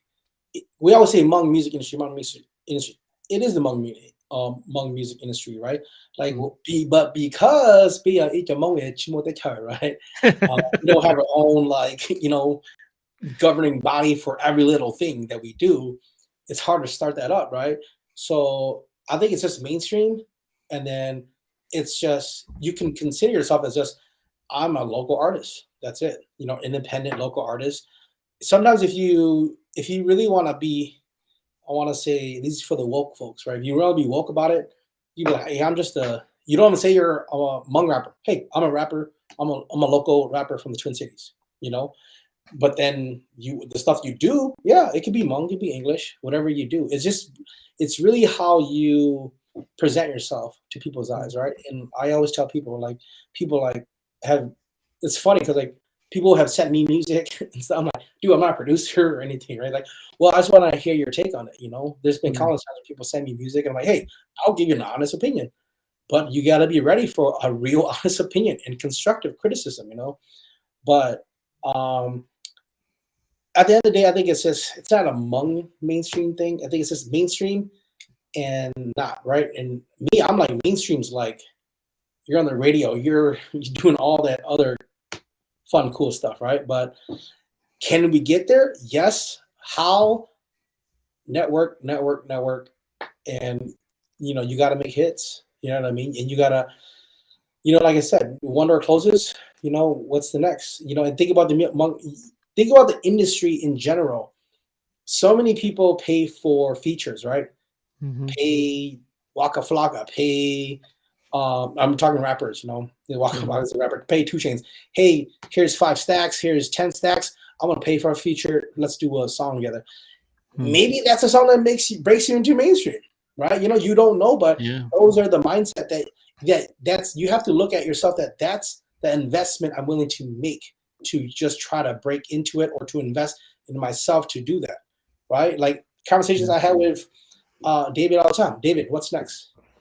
I want you to, because David's the type of artist where I know that you can break and transition and into that mainstream easily. I think you have a big following already. It's not just the Hmong industry for you. I tell them it's not just the Hmong industry. Don't think that it's just Hmong industry for you. As in the Hmong music scene. I always tell them that. So I always tell them you got to have ways into other revenues or ways to get you to that. But if you're comfortable on where you're at and you want to stay here only, totally fine. I don't tell you how to run your life. Here's the hardest thing about mainstream. So I'm not a big fan of mainstream because I think the definition is getting blurred. I think it's cool to make it to mainstream, but man, there's no good definition of mainstream because it's blurring. You can get on Spotify, right? You can get on YouTube. You can rack. Like I look at some of these views, I'm like Eric, is it Nam? He's like a popular Asian artist. He's got he's touring. He's got like 5 million views on some of his songs. But I'm like, David's got that. David's got songs like that. How come David's not popular? And I'm like, my opinion is I'm like, nah, I'm not a big mainstream guy. I think we need to make I think we need to create our own legitimate Hmong market. I think that we define our own rules, because I think, like, if there's so many independent uh scenes, like for example, like in the 90s you had grunge. Seattle, they don't care about nothing else. They don't want to hear Yeah. about nothing. It was it was unfortunate. They were like their own worst enemy, because um you had Nirvana that broke through. Mhm. But Nirvana basically got so popular that was the most anti grunge thing ever, is to Mhm. go mainstream. But and the thing Mhm. is, well, why can't we just have our own Hmong scene? Because the challenge, Petey, is this: Hmong people, they want a certain thing. Hmong thing. The reason why popular Hmong artists will not break through necessarily is this: in order to get truly popular in the Hmong market, you have to write Hmong music, Mhm. and that's hard to cross over. And there's only a few artists like David who has the potential to do both Hmong and English and get away with it. Mhm. Because in the Hmong market, it's now international. Remember that, like, the hottest artist right now is I would say, I argue to you that one of the hottest artist in my opinion is Huovu right now, Mhm. because she's international. She's Mhm. not just Hmong Mika. I mean, Hmong Mika listen to her. Hmong Time, Hmong Blo, Hmong Yala, they all listen to her, and we'll see what happens when she hits the states. Um, but that's why it's so hard, because Hmong people, if you want to make it in the Hmong community, the number one thing you have to do is you write a sappy love song, and that's what makes you famous in the Hmong community. But that will never translate to mainstream. That's the issue. That's very true, and I totally agree. I totally agree. So I think it's just like you said. I think we just have to kind of shape, like, because think about all these other smaller artists. They're not so, like, they're signed to an independent label. They're not so mainstream, Hmm. but they make an awesome living. They can Yeah, still make millions, and they still tour. Like, yeah, there's artists out there. They tour the past 10, 20 years. They still tour. They still do shows, and that's how they yeah. make a living. So, and they're not even a mainstream artist, right? It's all these artists that, like, are coming to a theater near, in your city that you don't know about. And all sounds like, oh damn, like that dude was there. I didn't know. So there is a scene for that. I think it's not. There's no such, like, I think that was J Fly's question. I don't think there's like among mainstream. I think it's just. I think we almost kind of have to label it as like K-pop has K-pop. It might be H-pop. I don't know. Maybe we Yeah. gotta start calling it H-pop or something. If it's pop music. Um, and but we don't label like that. We oh, what kind of music you do? Oh, I do R&B. Oh, how about you? Oh, I do like traditional music. Oh, how about you? Oh, I do pop music. How come it's not H-pop? You know what I mean? So um, Yeah, Kobe like you says said, here, when do you think Hmong artists will start to hire session players? I think they're already doing that. It's Immortal Brothers, right? That's fair to say.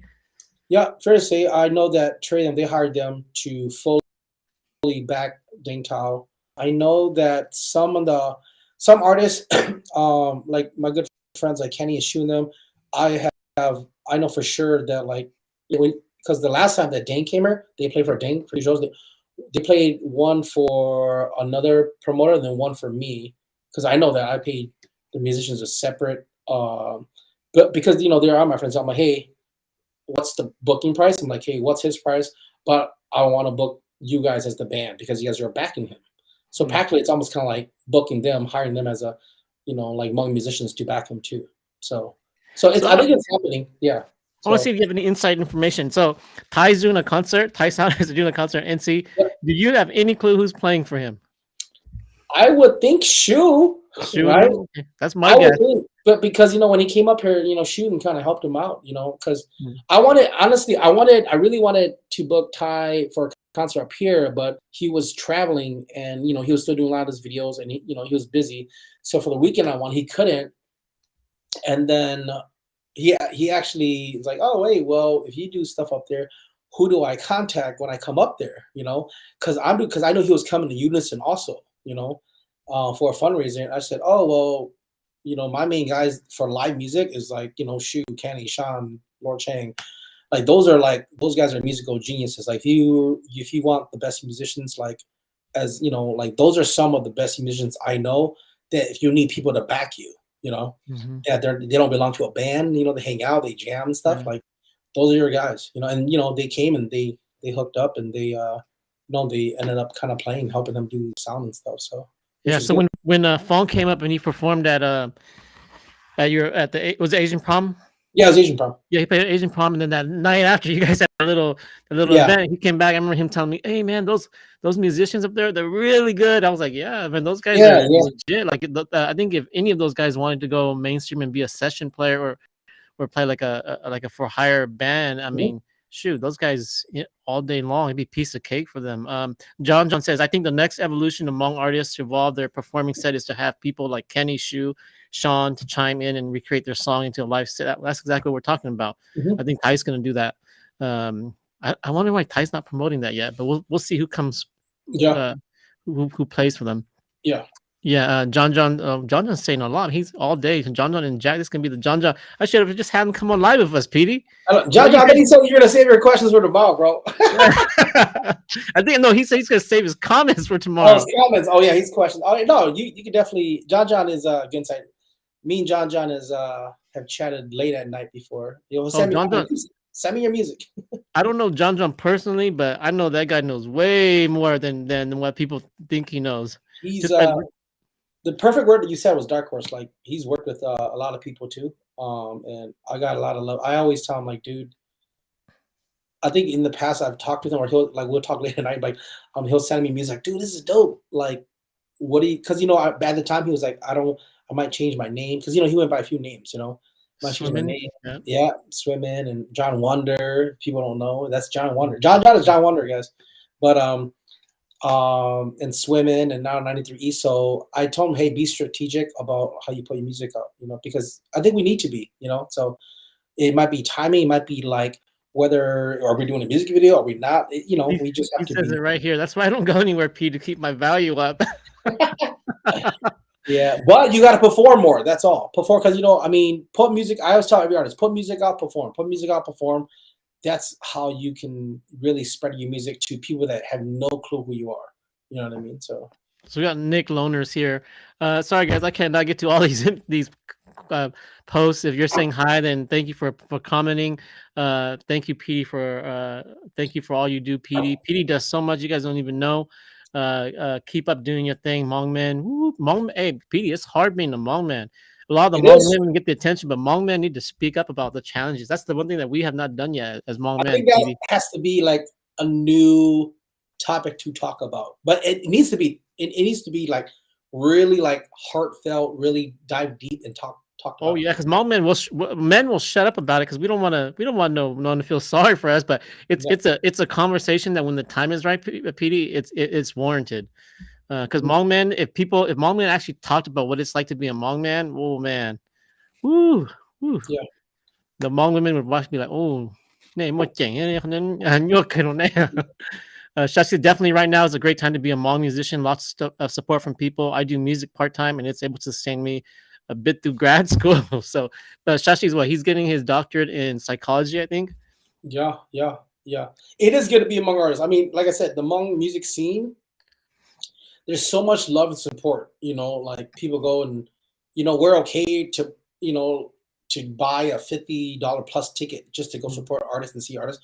To me, that's really, really, really beautiful to see. So, Bao Story, if you know Bao Story, that's his Taylor Vang from, or I think, I don't know if your last name is still Vang Taylor, let's see. But Bao Story is, she's an amazing producer. She produces basically Luna. That's who Bao Story is. Okay. Awesome. So thank you for joining us tonight. Actually, here on the low-key, we have not formally announced it, but I'm going to actually have a live session with Bao probably in December.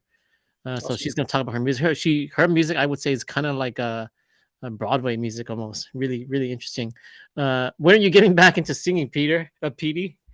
I do it when I can. I think it's more like I'm more of just, we were kind of starting a cover band just to have fun, right? Like let's start the band thing again. So I don't know. I still sing. I still sing when I can, but I've been so focused and my energy's been, when you quit a 9 to 5, like earlier Jack said, you have to work 24/7 and constantly grinding just to pay the bills. So I constantly do that, but I still love to take time to just jam. Like we were supposed to jam this Saturday, but Eddie is playing with Destiny in Hmong, so we're like, okay, let's wait. But once winter hits here in Minnesota, it's slow time, so I know we're gonna jam no more. So Sashi says, definitely love to offer my knowledge about the saxophone for Hmong and Southeast Asian youth, or just youth. If PD or someone could make that music. See, the hardest part is the money. It's always comes down to money. We'll talk about the money in a little bit too. If you guys are here, we're gonna talk.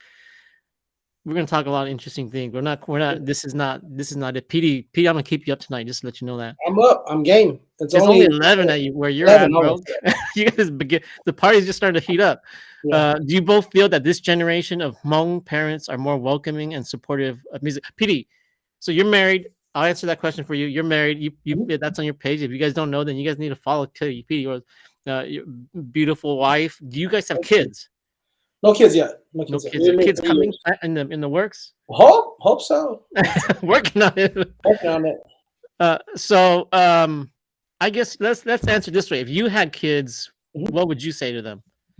I think if your kid is truly that wants to do it and it's pure, I think, because I think like I don't have kids yet, but I don't like to sugarcoat things, right? If they don't, like, you got it, you got it. You don't, right? But if it just takes like a correcting or like as in lessons to whether that's vocal lessons, guitar, piano, violin, whatever it is, you have to be fully invested in your kid as much as like you want your kid to succeed too. Because when I worked at Minnesota United, just with soccer wise, I learned of like how some parents, because I grew up playing sports. Like we played sports. I played club soccer, but you play soccer at the Hmong tournaments. But parents don't really support that, But some of the parents that really support the kids, that take them through like to all, like you play the top level soccer in your state and you pay all those hefty fees, and you're going, it's like a full-time job for you to take them and a full-time job for them to just train and play. Some of these kids that are in high school, they can't even play high school ball because they're already playing at the highest level in Minnesota.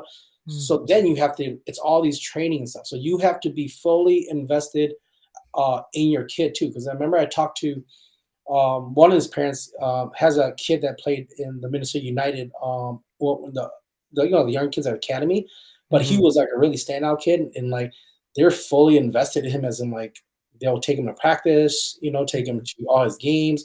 They don't miss a beat with that guy, and the thing is not just taking them there, it's big fines, like not fines, but you have to pay for all this stuff, fees, and so because in the US it's always a pay to play kind of thing when it comes to sports, but here if you want to hire like the best vocal teacher, then that's a lot of money. It's going to cost money too, but if it's going to make a big impact on your kid, and you probably want to do it, I say do it. If you think that this kid has potential, or you can look at a vocal teacher and be like, hey man, you think my kid has potential? Like I said, it's your money at the end of the day. I don't tell you how to do it, but you have to be fully invested, So Lisa, I'll chime in from my experience, and I'll tell you what I would do for my kids. I'll be straight honest, and this is just me being honest. I ain't gonna sugarcoat nothing. But when I was growing up, my dad definitely did not support music. Petey, when I turned of driving age, what my dad said to me? My dad straight up said to me, hey, Long, you want a car or you want a keyboard? I straight up said to my dad, I want a keyboard. And he was not happy. But at the time, I'll be honest here, this is me being blunt. I had a brother who was incarcerated.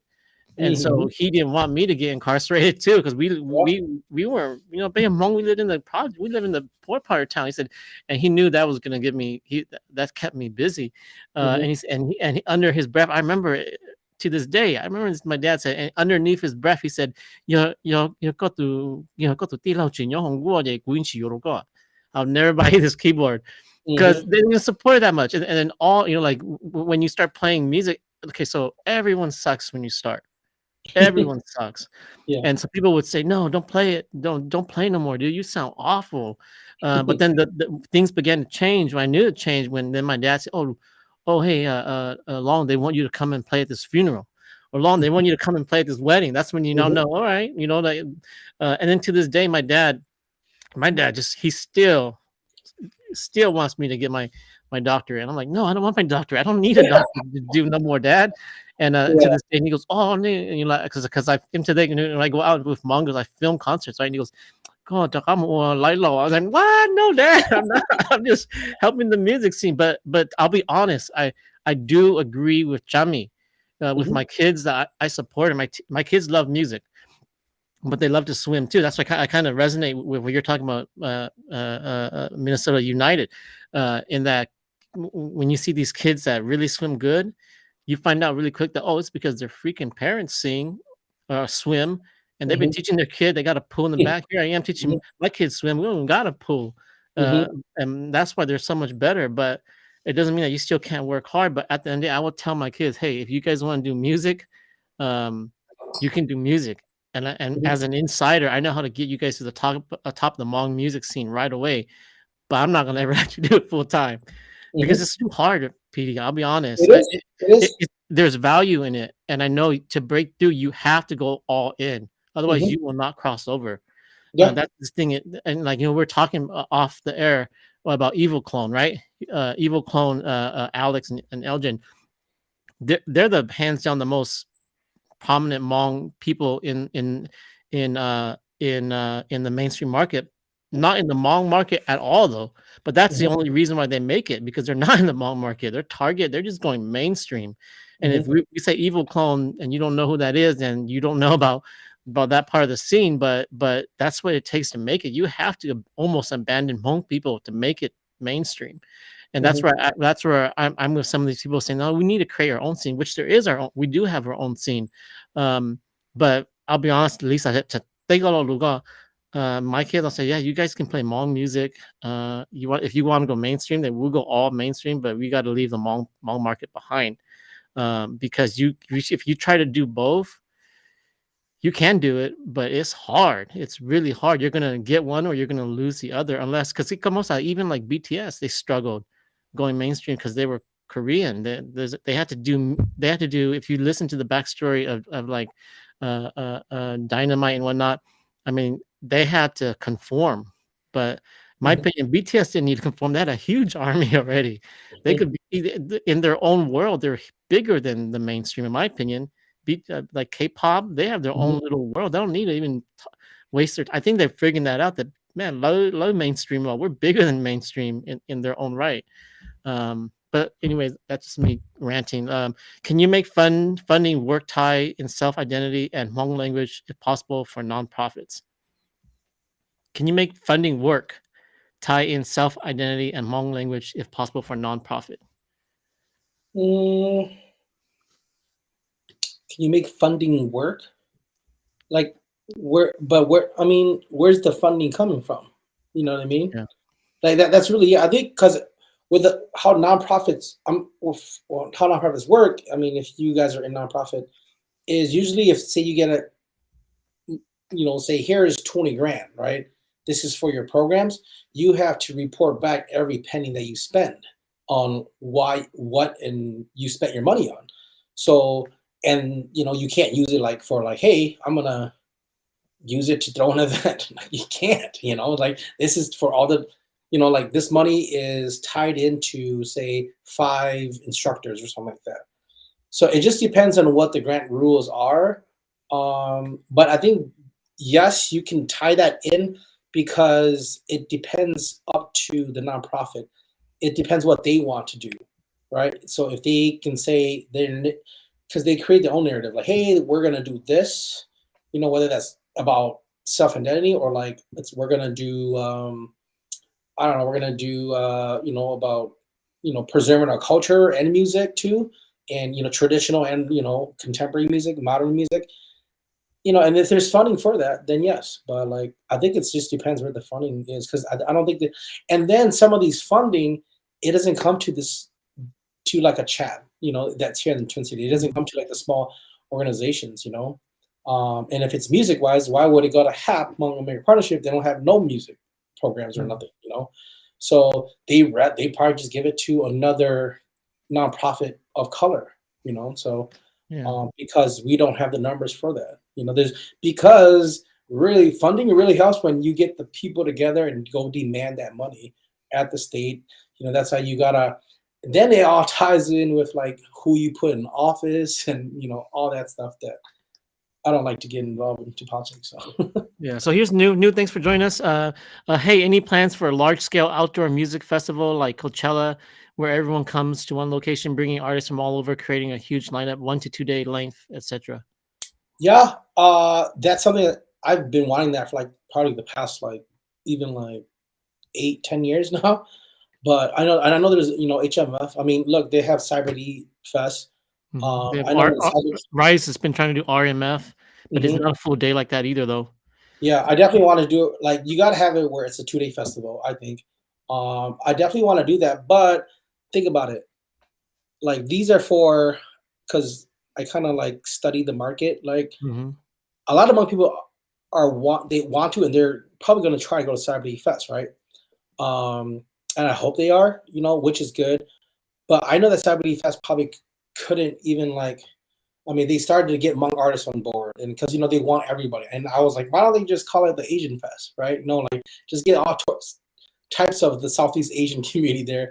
Then everybody just comes, So that way, because remember, like they try to sell tickets and then they didn't sell enough, so they're like they pushed it to next year, So because I think that they didn't have then at that time they didn't have any like Hmong artists on board at all, really, So I mean, Cyber D Fest is doing that. I think that it'd be nice, there used to be, yeah, Hmong Music Festival. That's like a 1 day thing.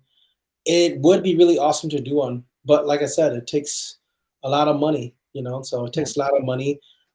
If, we've kind of talked about it, ran numbers, because think about it, if you're doing something like that, your money is really going into the stage lighting and your money is going to security, so because anywhere, I mean, and then of course you gotta get the venue, and then by then you're already looking at probably 60 to 100K already, so Easy, yeah, yeah, easily. yeah, easily. So like it just depends, you know what I mean? If it's because think about it, you know what I mean? Are you gonna get like 10,000 Hmong people together? I'm not sure, but maybe you say, hey, we only want 3 to 5,000. Yeah, it might work. You know what I mean? So Here's the thing. I think if Hmong people want it enough, then you could do it. But the mhm, problem with the Hmong market, it's like numbers. Like Eddie, I put that comment about Eddie. Eddie said it. He said, "Well," and Saitel said it. Saitel said, "Just run the numbers, and the numbers they really don't add up for how much we have to spend. We want it, but like I'm Coachella. There's mhm. like how many 100,000 people go to Coachella. Like if we Yeah. can, if Hmong market, we get like go high 5,000 people there. That'll be like a huge thing. Like okay, so the biggest, most adventurous promotion right now is Mont Nouveau, hands down. You Mhm. know how much Armory costs. Armory Yep. is an arm and a leg and then Yep. some. And Yep. so I applaud I think is it Jessica that is a part of that, and Jean Yeah, Pa and them Chua, for Chua, and Chua. no, I don't think I know her. Yeah, Um Chua. It's yeah, Chua, Jessica, and their team of the Hmong Nouveau. So Yeah, so Chua. I applaud them, but man, that's a big place, and I think if they can sell out, I mean, wow, that'd be that for me, that's like I have nothing but respect for them. Mhm. Mhm. But that's a big venue, and the issue that's always on my mind, Petey, is saturation. People Mhm. like, oh, hi, well, okay, tickets are like $120 or something, or 85 or something, and Mhm. I think that's great, and that's why I bring up the issue of Petey. How bad do we want it? Because well, yeah, they can come see Jean Pa, or they could see Jean Pa next weekend at Unison. Mhm. And so that's the thing that we have to create our own Hmong market of what we want. And I think off the cuff, I've kind of voiced this with Trey too, that how do we create this thing? And Trey's he's innovative, so Trey's cooking up something. And so Mhm. we'll see what happens. But number one, do we really want it? And when we say we want it, PD, will we put our money behind it? That's the real issue. Yeah, yeah, and that's the thing, and I mean, I think that's the scary thing about, like I said, it's just being a event promoter, event planner, doing events and stuff like that. It's just you don't know how the market's gonna, your target market, you don't know how the community is gonna react. So when you do everything, it's all risk. You know what I mean? So Unless you study your market. Oh yeah, this will sell out. There's certain things you know. But say we did a 2-day festival and you were trying to get 5,000 people there in Colorado. Who wants to go, right? You know what I mean? Like, who Yeah. would really like take time off to go? You know what I mean? So, The really interesting thing is the concept of destination concerts.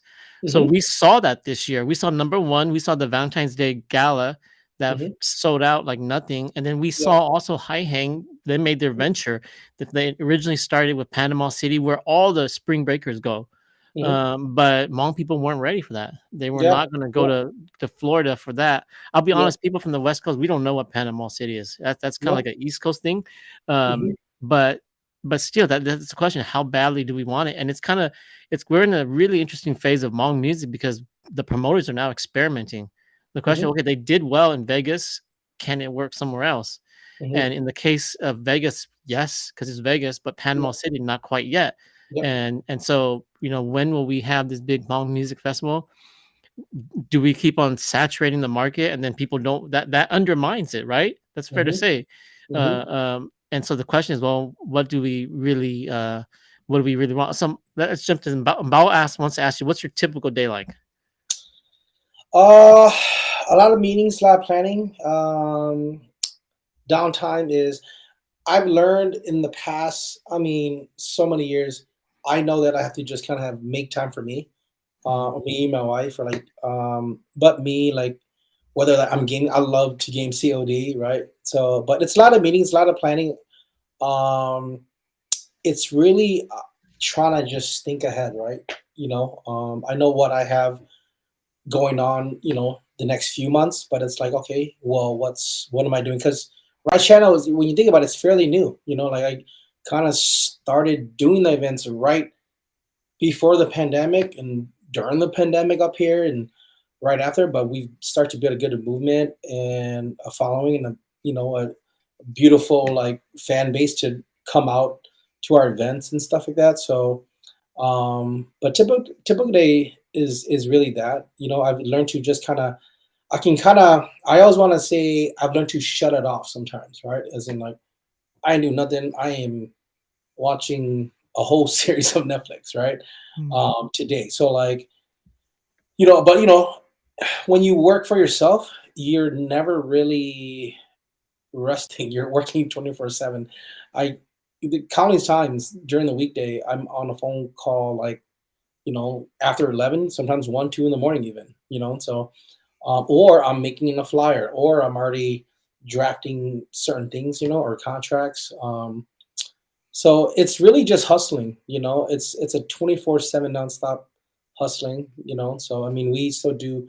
Me and my wife still do event planning too, so it's a lot of planning when you do event planning, whether that's weddings, Mhm. baby showers, birthday parties, graduation parties. So it's a lot of all that stuff, and as new business owners, then you always have to, you're always trying to learn how to run a business, right? How do I do my taxes? How do I do this? How do I do that, right? So it's a lot to learn, but once you take that leap of faith, then you just have to kind of say, "Hey, I'm fully invested in myself," in what I do. But you do it because, like I said, you do it because it's a passion. You do it. You don't do it because you do one event. You're like, oh, it was sold out. I made this much money. Yeah, I want more. It's usually not the case for me. Like that, I don't feel like that. Like, say something sells out, I'm like, okay, like I know I did my homework. I studied the market and my fan base, and I gave what my fan base, wanted. And then it's like on to the next of like, okay, what's next? Like it's always like, what's next for me? If event is successful. So, Peter, got a question for you. mhm, We're both married. mhm, If someone asks me what I do on my typical day, I work, and then at night I do whatever I want. I do yep, mongoose, I do kids. yep, So Lux, is it just you, or I guess my question is, so my other side is, I guess my thing is, I'm comfortable in what I do, what I tell people is that I'm able to do mongoose because I have my 9 to 5. It gives me that freedom. It allows mhm, me to buy whatever I want. I'm not struggling, to be honest with you. The day I want to drop mongoose, I drop it any day. I'd be doing mhm, better on mongoose. In mhm, fact, I mhm, have more time. But my wife is super supportive. Does your wife is she in Lux, or does she do something to kind of support also the No, no, lifestyle? no. Yeah, she was working 9 to 5 when we started Lux. But Mhm. she Lux is actually mainly her, like, cause she Oh, loves all the interior design, all the wedding mhm, event planning stuff. Mainly her. Then I just said, "Hey, I'm still gonna run." I told her I'm gonna kind of run the rice channel still, mhm, but you are right. You definitely need a supportive partner and a support that and you need somebody that can. If you're not there, they can do things for you, right? Say yeah, if I had to go out of town, if I came to Cal for a concert, I know that if I'm doing a concert up here or or like a party, I know that she can handle the mhm, logistics. Like, she's not gonna MC, but she'll like handle majority of all my events. She always runs the doors and the logistics of like getting people in and out and stuff like that, mhm, or doing meet and greets. And I don't do too many concerts, but if and when, then she does that, or she puts the backdrop together and do all that stuff. But it's a hustling lifestyle. But yeah, and of course, you're always when you work together too to do things together. Like, yeah, there's there's always like obstacles, but like challenges, but it makes you stronger. As a yeah. couple. So I'm not gonna get you in trouble, yeah. but from what I hear, so I'm not asking you in the form of a question, but it's fair to say that marriage has made your lifestyle better than easier in certain Yeah, regards. I mean, I looked at this is the perfect example of what I always say. For people, like, even I dated my wife for a really long time before we got married. Really long.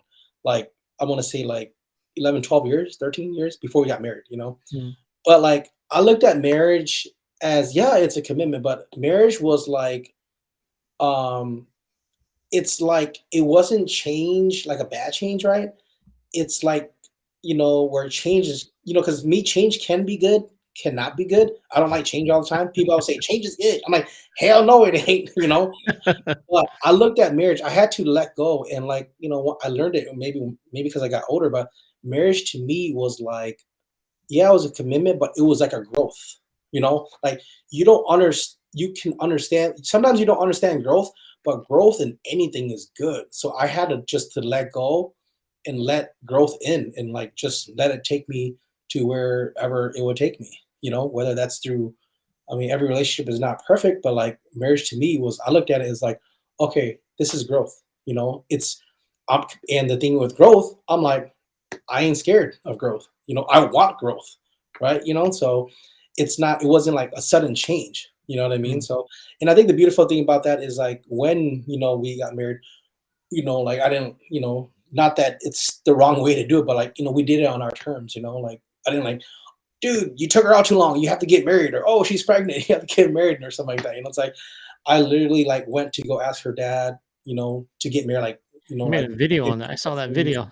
Yeah, I did. I tried to do it the right way because we dated so long, So it's Mm. like, man, it's the least I can do for her, and respect the man, that raised, a beautiful daughter and stuff. So, Did her folks? I don't remember watching the video in detail, but her folks go to church. Or they pretty traditional.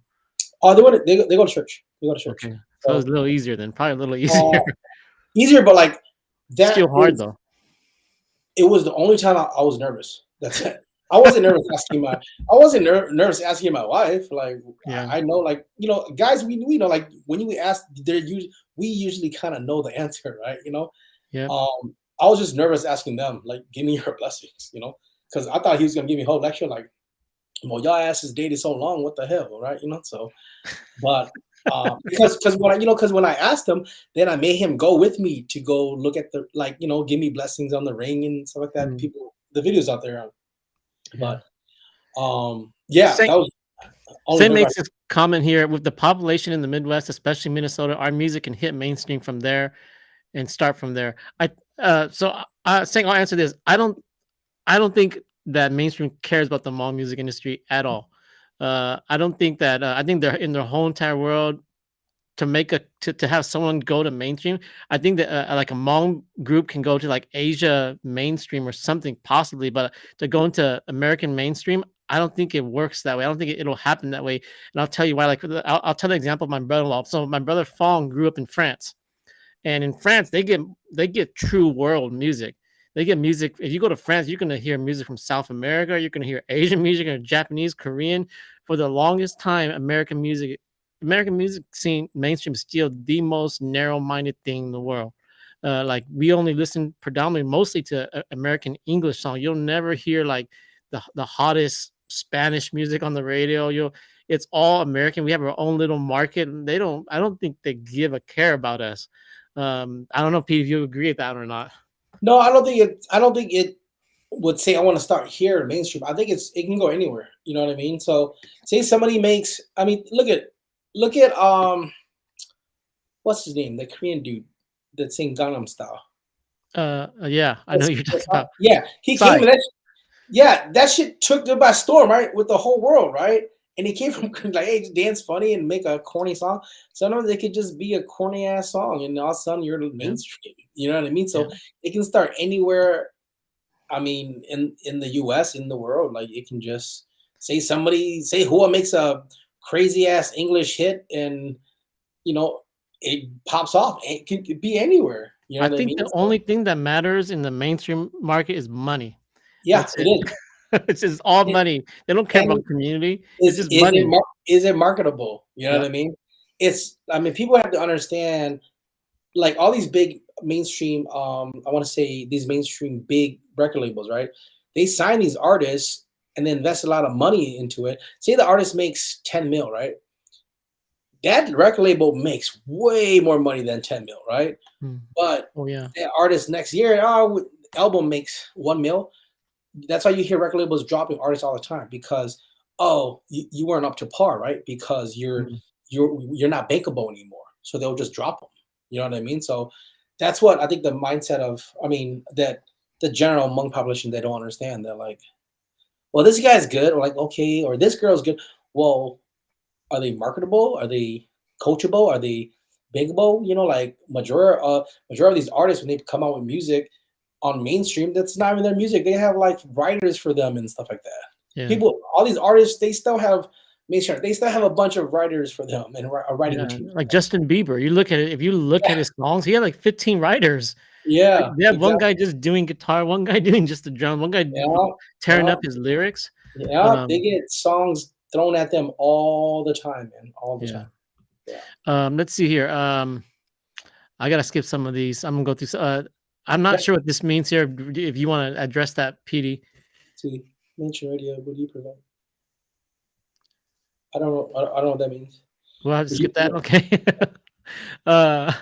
So here's Eddie. Hey, Eddie, congrats on getting married. Biggest change you had in your life. Yeah. I want to play guitar for Petey. He's played guitar for Pete. I can't. Yeah, you have, but you're playing for Destiny, so. Oh, he's telling you to leave Destiny, Petey. Eddie. We're joking. Okay, I don't know if this is talking. Shu just posted. Shu just posted that he is playing for Kai. I think that's what he's talking about. Yeah. Shu, so spill the beans. Who else is playing? You don't play alone. Come on, tell us who else is playing with you, Shu.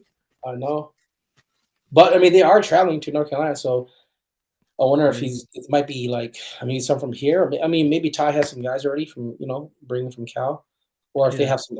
But I would think that but those guys are really technical, so I don't know if they can make anything work. So Saying clarified also, Shaw Shia band also played for Dang in 2019. Nice. I remember that when Dang played in Fresno. Here's a question, Petey. How do you feel about performances and the energy on stage when it comes to artists performing? I don't think it matters much to me. It matters. It's the crowd, right? Like on my parties, I always say my party belongs to the people, right? So it's not really my say. I think that if you think you did a good job on stage and the energy was good, then you get to measure that. I don't get to measure it. I can say either you sucked or not, but or like, not my cup of tea or something like that. But I think if what you're trying to ask is, does it matter? Yes, it does matter. Like stage performance definitely does matter. And if you need to work on your stage performance, definitely work on that craft of stage performance, because that's why you go to like sound check or like, if you don't go to soundcheck, then I mean you should go to soundcheck. But that's why you look at all these main artists that these idols that we look up to. They have in ears, click tracks, 3, 2, 1 step right. It's like it's down. It's all like choreographed. So you got to have a good stage presence. You definitely do because it makes the show the show. So Lee Dong says thanks for the advice. I think they appreciate anyone that's interested in getting promoted. You need to listen to what Petey's saying right now because it's the difference between him hiring you and not. Same thing. Nah, I think it's not that. It's not that. It's not that.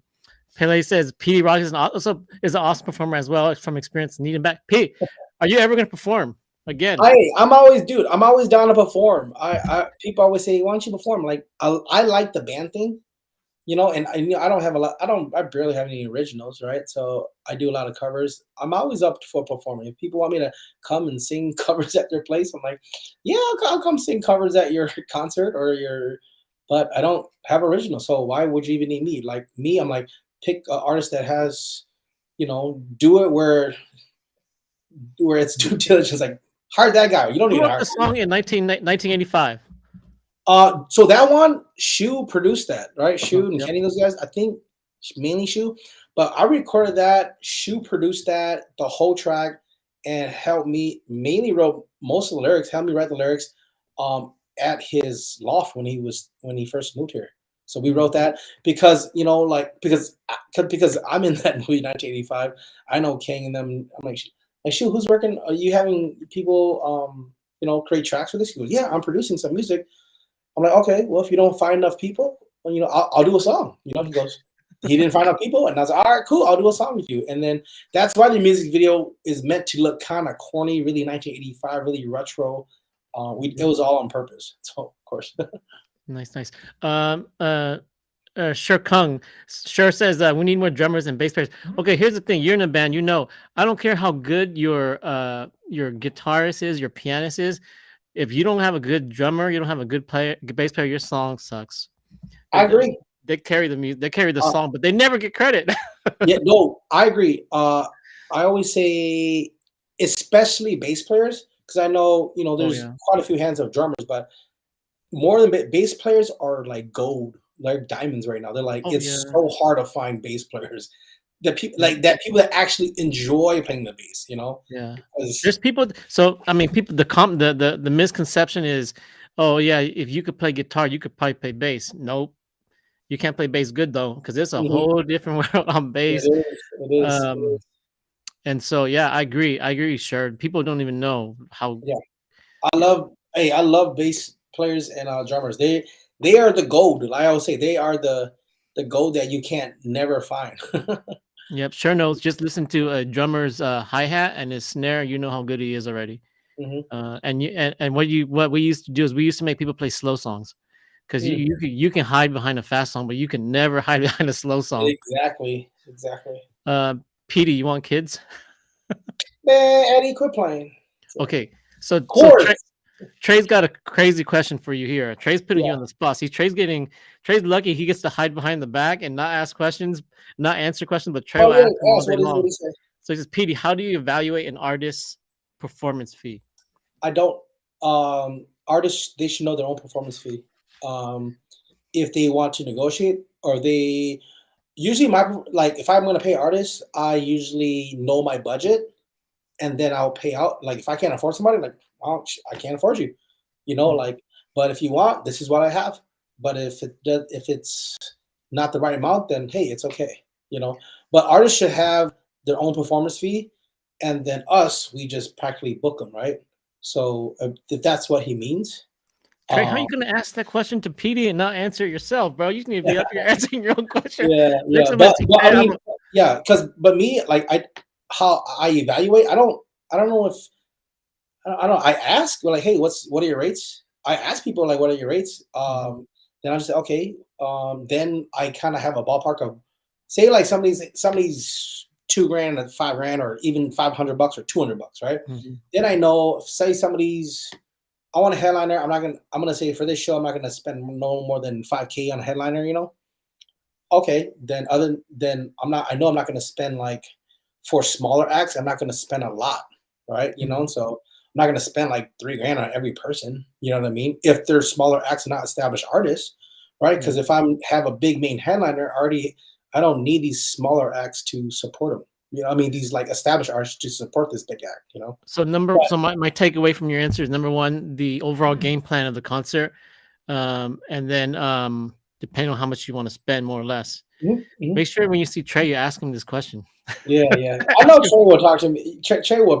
We'll probably talk about that. But no performance fee. I don't evaluate it at all. I just it's up to me. It's always in their ballpark. Like Mm, because every artist should have a standard fee. You know, like mm, they charge all the time. So hey, what's your standard rates? They'll tell me.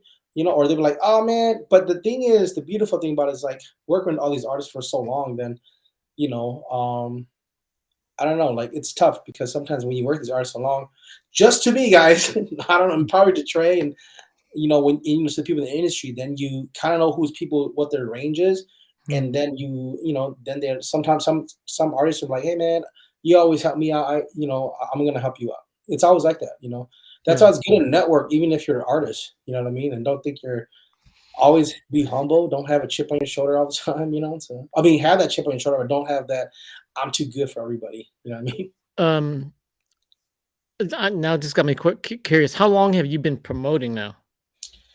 Uh, Man, promoting such me, I always don't like the word promoting, but I am kind of like a promoter. I call it event planner. Event planning. Um, I mean, really, we started Lux and Restaurant about like is it 3 years ago, maybe? 3 years ago. Because the scene was dead here. I remember we started our first event was at this place called Juicy Shrimp Shack. One of the first events, I think the year before, a few months before, we did a concert with who the heck did we do it? Was that with Dane too? I forgot when Dane came. I forgot, but we did it, and we did one show. Like we were gonna start throwing these parties at this venue up here. Then we were shut down like the next week. COVID came in. Mm. It was shut down. Everything was shut down. So that was about like I want to say about 3.5 years ago. And then it's just a constant grind of things are slowly open back up, and I just said, hey man, talk to some of my DJ buddies and hey man, let's build a movement, let's throw parties again, let's get people out. People got crazy lives, let's be their escape, let's do it for the people, Yeah, for I the agree. culture. So Um, we're at the point of this live session now where I think PD, if they're still here, they have real questions and they really want to yeah, watch. ask. The people that came to check us out a little bit probably left already. The people that are still here, I guarantee they're the people that are legit watching. Like, okay, let's see what PD's really got to say. So I encourage you Yeah, guys, if you have real questions, ask right now because all the people messing around look like but yeah, the people yeah. that are still here, they got the We're real night questions. owls. Thank you for still sticking around, but ask your hard questions now, especially that it's getting we're getting to the nitty grit of the business. But a lot of people are very thankful, PD, for being here. I'm really appreciative. I'm learning a lot from you too. The grant world is tough, a lot of red tape indeed. Yep, we answered that a little earlier, so we're kind of catching up on the messages. Chua Sure. Steph is Hmong Nouveau.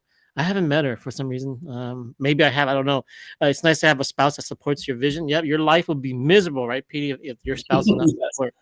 I don't show my wife a lot, but my wife, she knows me so well, Petey, that when I buy my gear, she's like, don't buy junk. Because if you buy junk, you're gonna throw it away. Yeah. My wife always tells me, no, get the good stuff first, and then I don't want to hear about you asking me 6 months later why you need a light upgrade. My wife is like, nope, don't waste time. That's That's awesome. I'm pretty lucky, I'll be honest. That's good. Michelle has a question. I'd like to hear both of your thoughts on music. Oh, this is a good topic. Music copyright. You had mentioned this. Mhm. Should Hmong artists be registering their music, sound recordings? Large Hmong events often play Hmong artists' music without obtaining a copyright license from. Oh, I lost it. That's all I got. It's probably long. From artists, anyways. Thoughts? Mhm. Yeah. I mean, every artist should copyright their music. I mean, if you call yourself an artist, a legitimate artist, do it, do it, do it.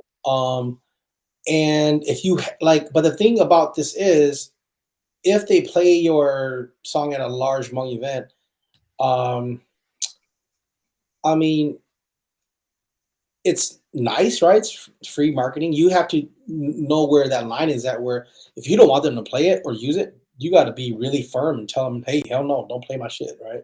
So I mean, so it's really up to you too, because the thing is, if you're going to a Hmong event and your thing is copyrighted through the, like legally copyrighted, and you're going to a Hmong event and they play it, and you know that, like, I don't know, or like somebody performs it and it's a paid event, like, we can get into the nitty gritty stuff like that too. But I think you just have to know the copyright laws, but you have to enforce that, because if you go to a Hmong event, ain't nobody going to enforce that. You know what I mean? If your thing is registered through the state, I don't know, the government, and like yours is legally copyrighted, you go to a small event and they play your music and like, hey man, you gotta pay me royalties for that. Like, hey, you gotta speak up about that then. Yeah. You know what I mean? Like, if it bugs you, So this has been on my heart a long time, piece. I'm gonna say the way it is. I'm really transparent. So Yeah. I think everybody, there's two main things that people have to do. Number one, right now it's so easy to do. Number one, everyone should be releasing through something else. Yeah. DistroKid. A lot of people are using DistroKid, and you have to understand what DistroKid does. They put your music, first of all, they put it everywhere, and it's like dirt cheap to use DistroKid. A lot of people starting to do it, and I'll be honest. This is me being honest, because the controversy of what I do, PD, is I'm a content creator, but I film people's footage, and the thing is, I get the promoters' permission to do it. I never film without consent, and so they're the promoters paying the artist, but I'm providing a service to the promoter because I provide the footage to the promoter too. I don't just keep it. But what I always do is I put it up, and what I want people to do is this. I want them to go through just DistroKid, because if I monetize anything with them on, if you're through DistroKid, I'll tell you what happens. How Hmong people, when we talk about Hmong people making money, right? So the way you can make a little bit of money off Hmongoose is this: make sure that your music is copyrighted, because as soon as I put something up, it's going to throw a flag to me, and it's going to say, okay, you're either forbidden to put this song up, or you can't monetize altogether, or it's going to say you now have shared revenue with this artist. And I think that's the way it should be. You should monetize, you should copyright all your material. And through YouTube, through Facebook, they're getting on board this. As soon as DistroKid pops that flag, I want to give.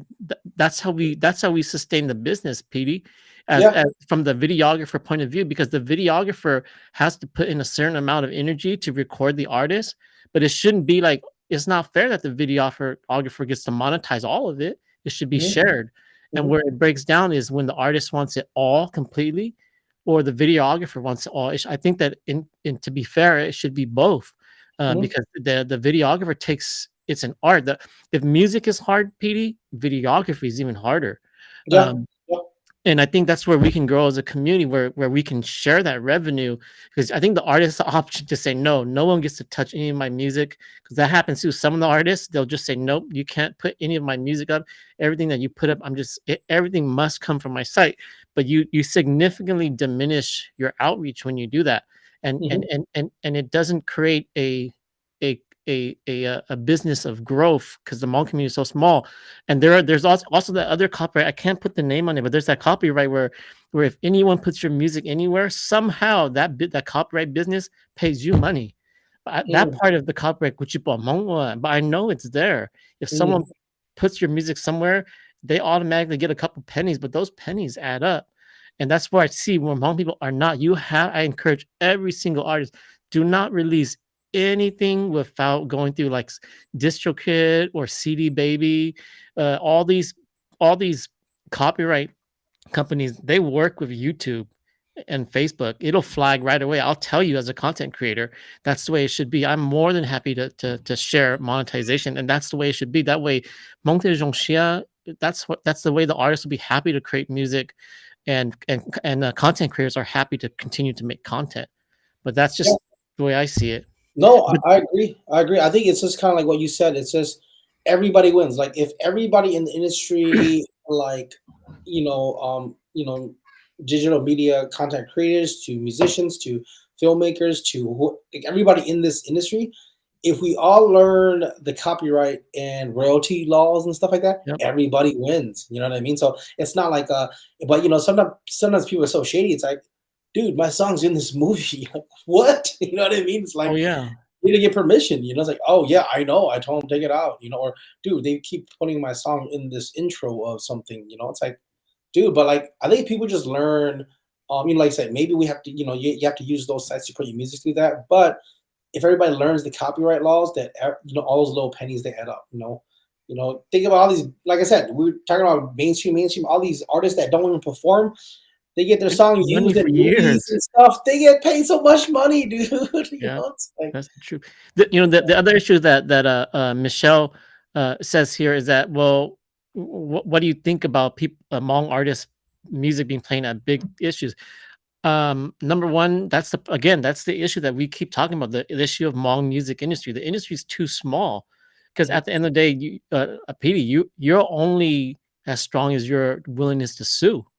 Are mhm. you going to have your lawyer write them a letter threatening to sue for maybe $5? That's Yeah. the issue, because if it's big stakes where it's like, if they're playing your music at Coachella, that's a different issue. If Mhm, they're playing your concert at this Hmong festival where there's 2,000 people, mhm. are you going to sue? And so that's the thing. That's the issue of having a small Hmong community. We cannot say we're mainstream and try to play by mainstream community or mainstream media rules, because we're too small. The rules do not apply. They Yeah. don't execute the same way. But Mhm. that's me ranting. No, I kind of agree with that. You know, because you just said it's small, but like I said, if it goes back to like if it's important to you, um, of them not doing that, then you have to speak up about it, right? You know, but if you Yep. don't and just sit there and then complain, then it's like, you just cry wolf. You know, you don't like you. Well, they already put it. Okay, well, if you have a problem with it, and now I'm not, of course, Michelle, I'm not just talking to you. I'm talking to every artist. You should speak up about it, and like, and then maybe educate people about it. Then, like I said, the more we educate people, and inform people, then people know the right channels and they know how to do it. Like, the next time. So, And I but think it depends on where you are in your career. When you're establishing, you actually want them to do that. But mhm, when you're established, you can be in a position where, no, I don't want you to play it mhm, because I'm in a different circumstance. So Chase says thank you. He's driving and he's listening to us right mhm, now. Sang says, I hope to see you bring our best vocalist in the Hmong community in one concert next year. hope so. So Cher says, yep, I agree. So let's see here. Inside the walls of Hmong churches, there are a lot of great singers, musicians, sound engineers, etc. They use their skills in a different capacity, but just want to share that there are lots of skilled Hmong musicians in the churches. Who's writing this? We got to know who's writing this. I want to know who's writing that, Is that but Kenny? That might be Kenny. I don't know. nah, I don't think that's Kenny. But whoever wrote that, I really agree with that though. I agree. Yep. I agree There are really a lot of hard. great artists that they do music for God, only God. Yeah, Uh, and it's totally fine. You know what I mean? So yeah, we got to steal them from the churches. Nah, just kidding. yeah. Uh, but also, okay, so check this out. The church has a church has huge influence in the Hmong music. I'll tell you, Paradise, Catholic, Mhm, Ty used to be Catholic. Now he's Baptist.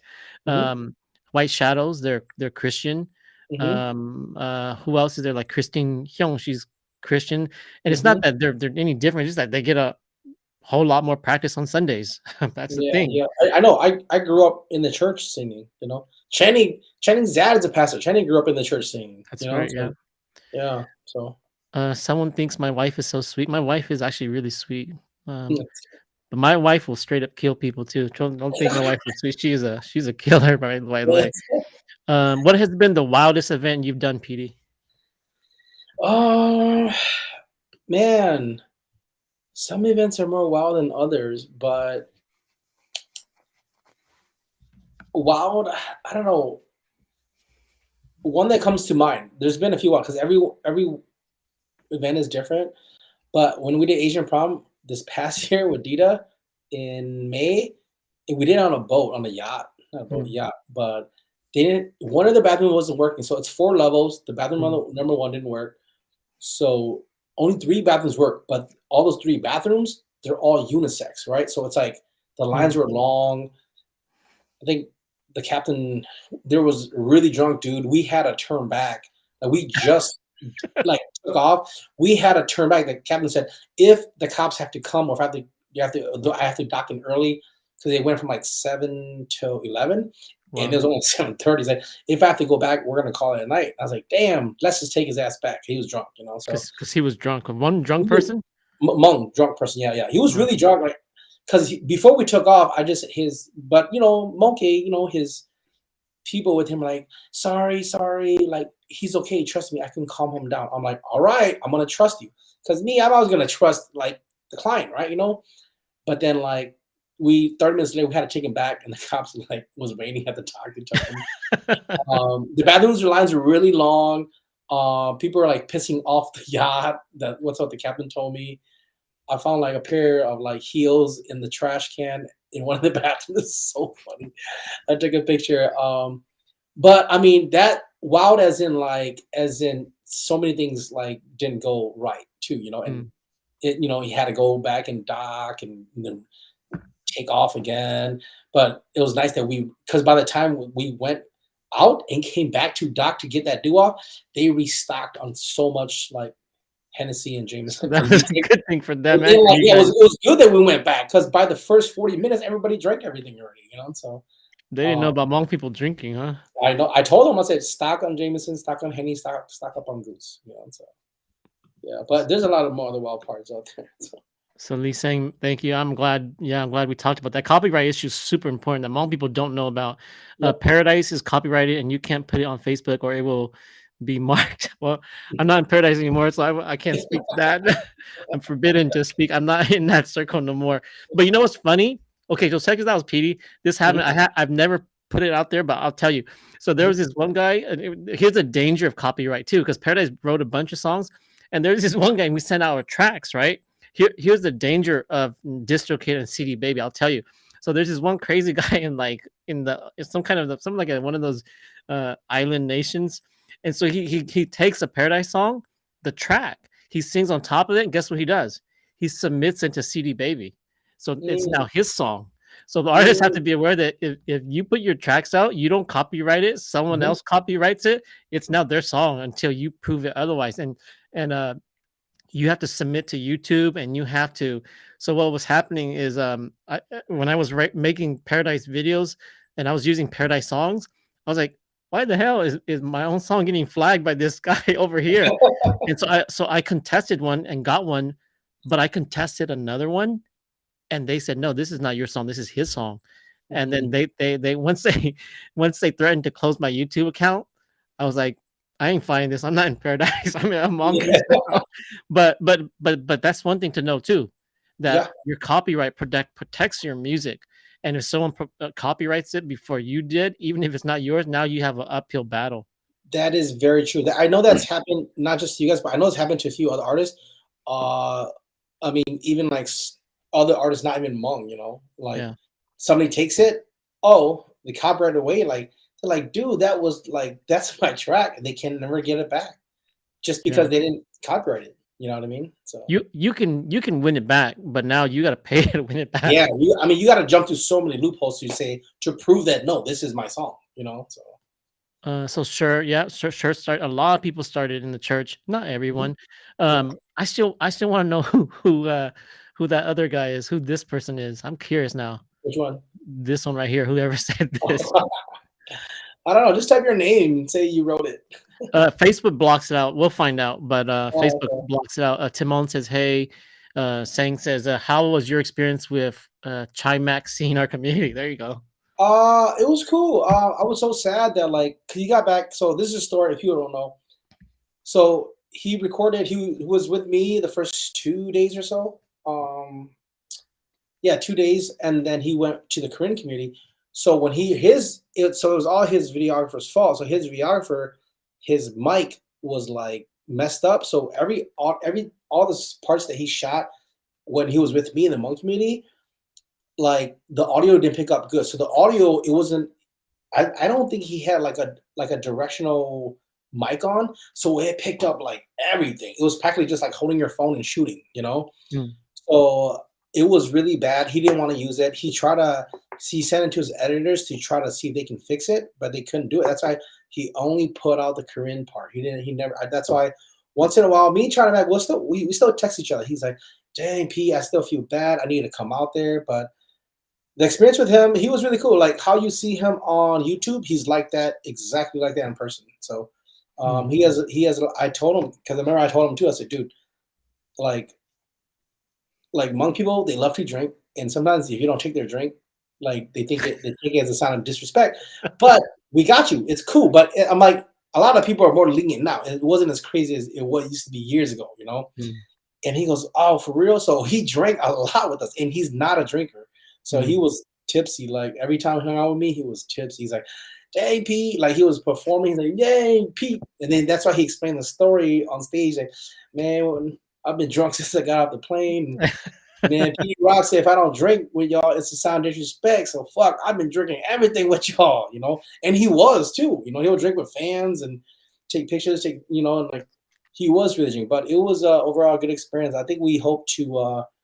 I was almost trying to get back for J4 because I told him because when he came in like it was really cold. I told him because he wanted to see the backyard gatherings and the cooking, all the traditional, like say Do you like Hmong food? yeah, he loves it. He actually likes it a lot. I took him to, I took him like the flea market. He loved it. He cooked a little bit. I wish he would have captured. I wish he just put it on the episode, but he went. We have a place called Firebox Deli up here. I Yep. told him like, Good. dude, if you come here, I'm gonna take you to some good spots. Like, but him, his stuff, he wants to shoot in backyards. That's his kind of thing. But I told him I gotta take you to the good spots because it's kind of like winter here. Like end of winter. But he went to Firebox. He loved it. He compared it to other like barbecue spots like down south that he's been in. He like this is like 10 times better. But he liked it a lot. He and his videographer liked it a lot. They enjoyed themselves a lot right here. So like he was just kind of like that. I never because usually with him, I think what he tells me when he goes to a city, he just kind of goes and has a dude follow him. And he'll hook up and link up with people that usually wants him to be in that city. But he was like, dude, you like. He was telling me, he was just telling me that, hey man, everything was really like because I ran it really like this is the timeline. This is what we're doing. This is what we're doing. I gave him a timeline. So he liked that. Like it was organized. It was Pong that wrote that. Oh, Pong. So True. So wasn't Kenny because I said Kenny because Kenny puts a lot of church footage up. Yeah, Kenny was they're practicing today, so I saw. Okay, so a lot of people are saying hi. Sorry, I can't identify all of you, but we're not it's almost midnight where you are, Petey. How about Hmong DJs like myself? Would you consider DJs as an artist and why? I would think so, right? I mean, I think the bottom line is it's not what I think of you or like somebody else thinks of you. It matters what you think about yourself. If you're gonna say you're a DJ, hey, you're a DJ, go be a DJ, right? Invest in yourself, invest in your craft, invest in your equipment. You're a DJ, and if it, but I think it is probably an artist, right? Think about it. So many people pay so much money to go to EDM parties, and they just go and watch somebody play like a DJ play music. That is art that mixes, that masters, that even produce their own stuff. It's a form of art. Definitely, it is. You know what I mean? It's like saying like, is somebody a chef an artist? I would agree. A chef is an artist. So yeah. There's a there's a show on Netflix now, Drink Master. I don't know if you've seen it, but I just saw. I was about to watch it earlier today. But it's hecka good. Is it good? Oh yeah, I watch. I'm like, oh man, I want to make drinks now. I don't drink a lot, but I like to make drinks for other people. That's the thing. Oh, okay. Nice. And so but when I watch it, I'm like, man, you drink but yeah, you definitely watch that show. We're gonna have a lot of people wanting to make drinks after watching that show. Yeah. Trey was here. Trey says Pong. Yeah, Pong learn music. Michelle says thank you. Our MC's an artist as well. It's a form of art, I think. like me, I kind of pick and choose when I do decide to be MC, because sometimes I know I have to MC like a wedding, and usually I don't try to do weddings, but people I know, I try to do, oh yeah, I'll MC your wedding, because weddings you have to be a little more formal, be a little funny. You don't swear a lot. Me, if anybody's never seen my style of MCing at a concert, at a DJ party, it is like, especially DJ party, Mm. it is just really a lot of it sounds like Lil Jon. That's all I'm saying. Lil Jon No, and Kevin Hart on a mic. MCs make or break a concert, man. I Yeah, really, I think they do. I think because I didn't see a lot of importance in it until I went to a wedding. I don't even know if I went to a wedding, and they didn't really have a good MC, or I don't know if they had an MC, and then like nobody knew what to do. Right? People were like, what do we do now? Right? Nobody's getting on the mic. But then me always like my best buddy, Blue said, "Man, why you like when you're not working, you're working." Like, yeah, I know. Cause then I go up and like, hey, you guys should do this. You guys should say this, like, because people don't know what to do. People don't know where the bathrooms are. People don't know like what's the schedule. Are we eating now? Are we not eating? Like, can somebody just mention it? Somebody's eating. Like, hey, it's time to eat. We're going table by table. That's all you have to do. And half the time when I tell people at a wedding, I have to end up making that announcement.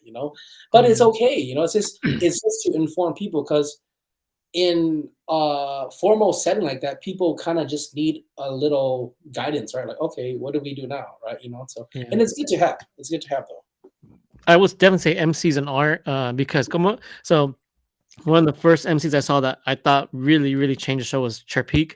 Mhm. And so Chirpeak, the thing that was cool about him was like in like a show where if it's like a just artist show, then it's not huge. But I'll tell you, in a band, when the band can't set up in time, then you need Yeah, the MC to come up and buy yeah, that time. Or mhm, when the crowd's gonna fight, the MC can actually calm it down quite a bit to a certain yeah, extent. mhm, And so the MC, man, I think MC, it's a hidden talent and super important. yeah. I agree. All right, P, we're caught up to the comments. Anything? I think, man, I appreciate you being here. It's almost midnight where you are. It was fun. Not all. I hope that our viewers learned something. Those people that there's still people here watching us. Um, I don't have anything but respect for you and what you do. We, like I said, as much as we support our artists, we need to support our promoters, or if you want to call it event planners too, because we have to understand that, man, if the money doesn't work, then no one's going to promote. Mhm, And so support the artists, and just know that the event planners, if the concerts don't make money for the promoters, trust me, there ain't going to be no artists around. No way. mhm, That'll mhm. never work. Anything that you want to, with Chai's here too. Chai, Hmong hustler. Yeah, yeah, Hmong Yeah, hustler. for sure. Um, so yeah, and yeah, thank you for being here, Petey. Anything you want to share? Um, Nothing too much. Give the Rice channel a like. Give Hmongoose a like, a follow. I appreciate you having me here. Kind of, just to conversate and just have an organic, an organic conversation about the Hmong music industry. Like I said, I'm always all ears to anybody that say, if hey, I'm just starting out, or hey, what can I do?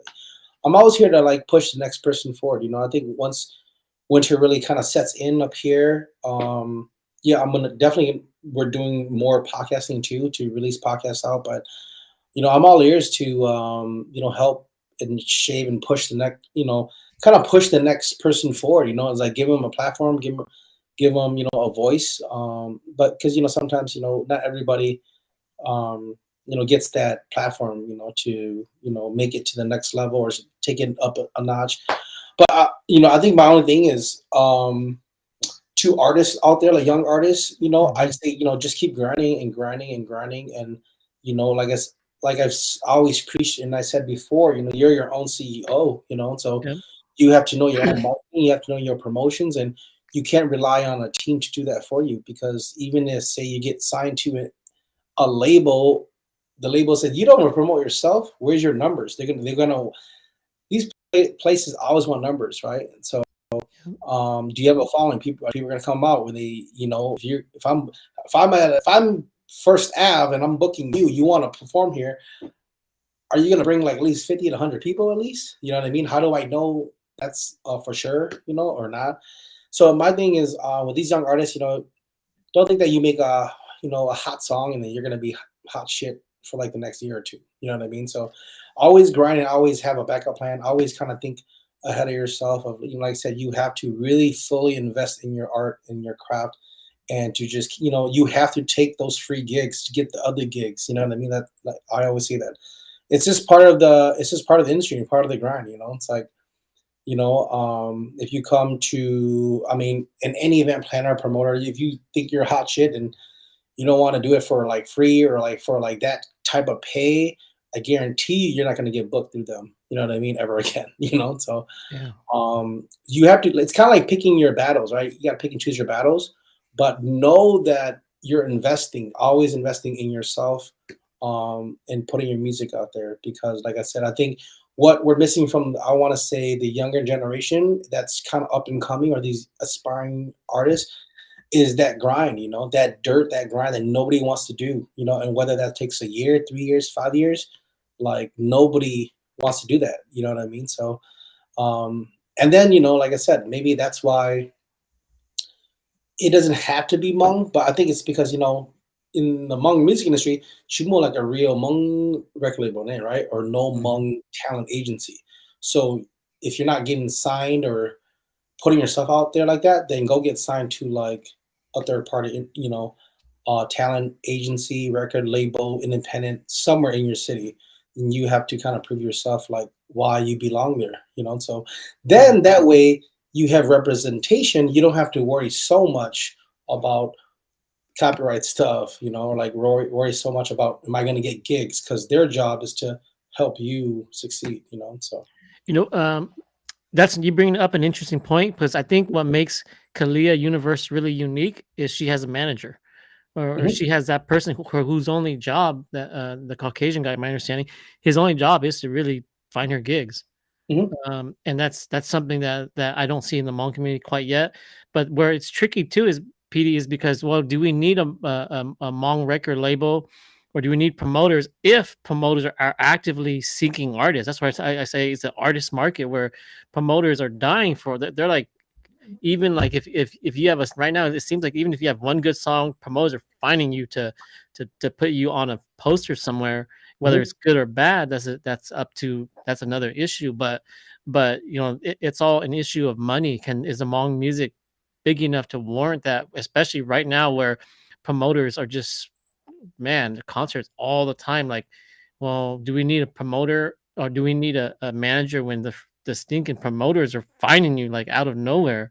mhm, And that's an mhm. interesting, we're at a threshold. We're at a changing point in the Hmong market, and we're gonna see how it plays out. It's gonna be a little bit of survival of the fittest, where I don't know. We'll see what Yeah. happens. It's a really interesting market right now. Yeah, it is, and I think, like I said, the market is always going to be in this type of industry. It's always not just the Hmong industry here, but in the industry as a whole. It's a cutthroat industry. You know what I mean? Yep. So it's like so many people want you, and people are going to go. People are not going to do it the classy way, right? Like, Yeah. and they might just book you, or they might just do this, in front of this promoter, that promoter, or whatnot, I, which is okay. There's no standard contract rule on it, but yeah. like I said, it's a cutthroat industry, and it's just like, what can you do?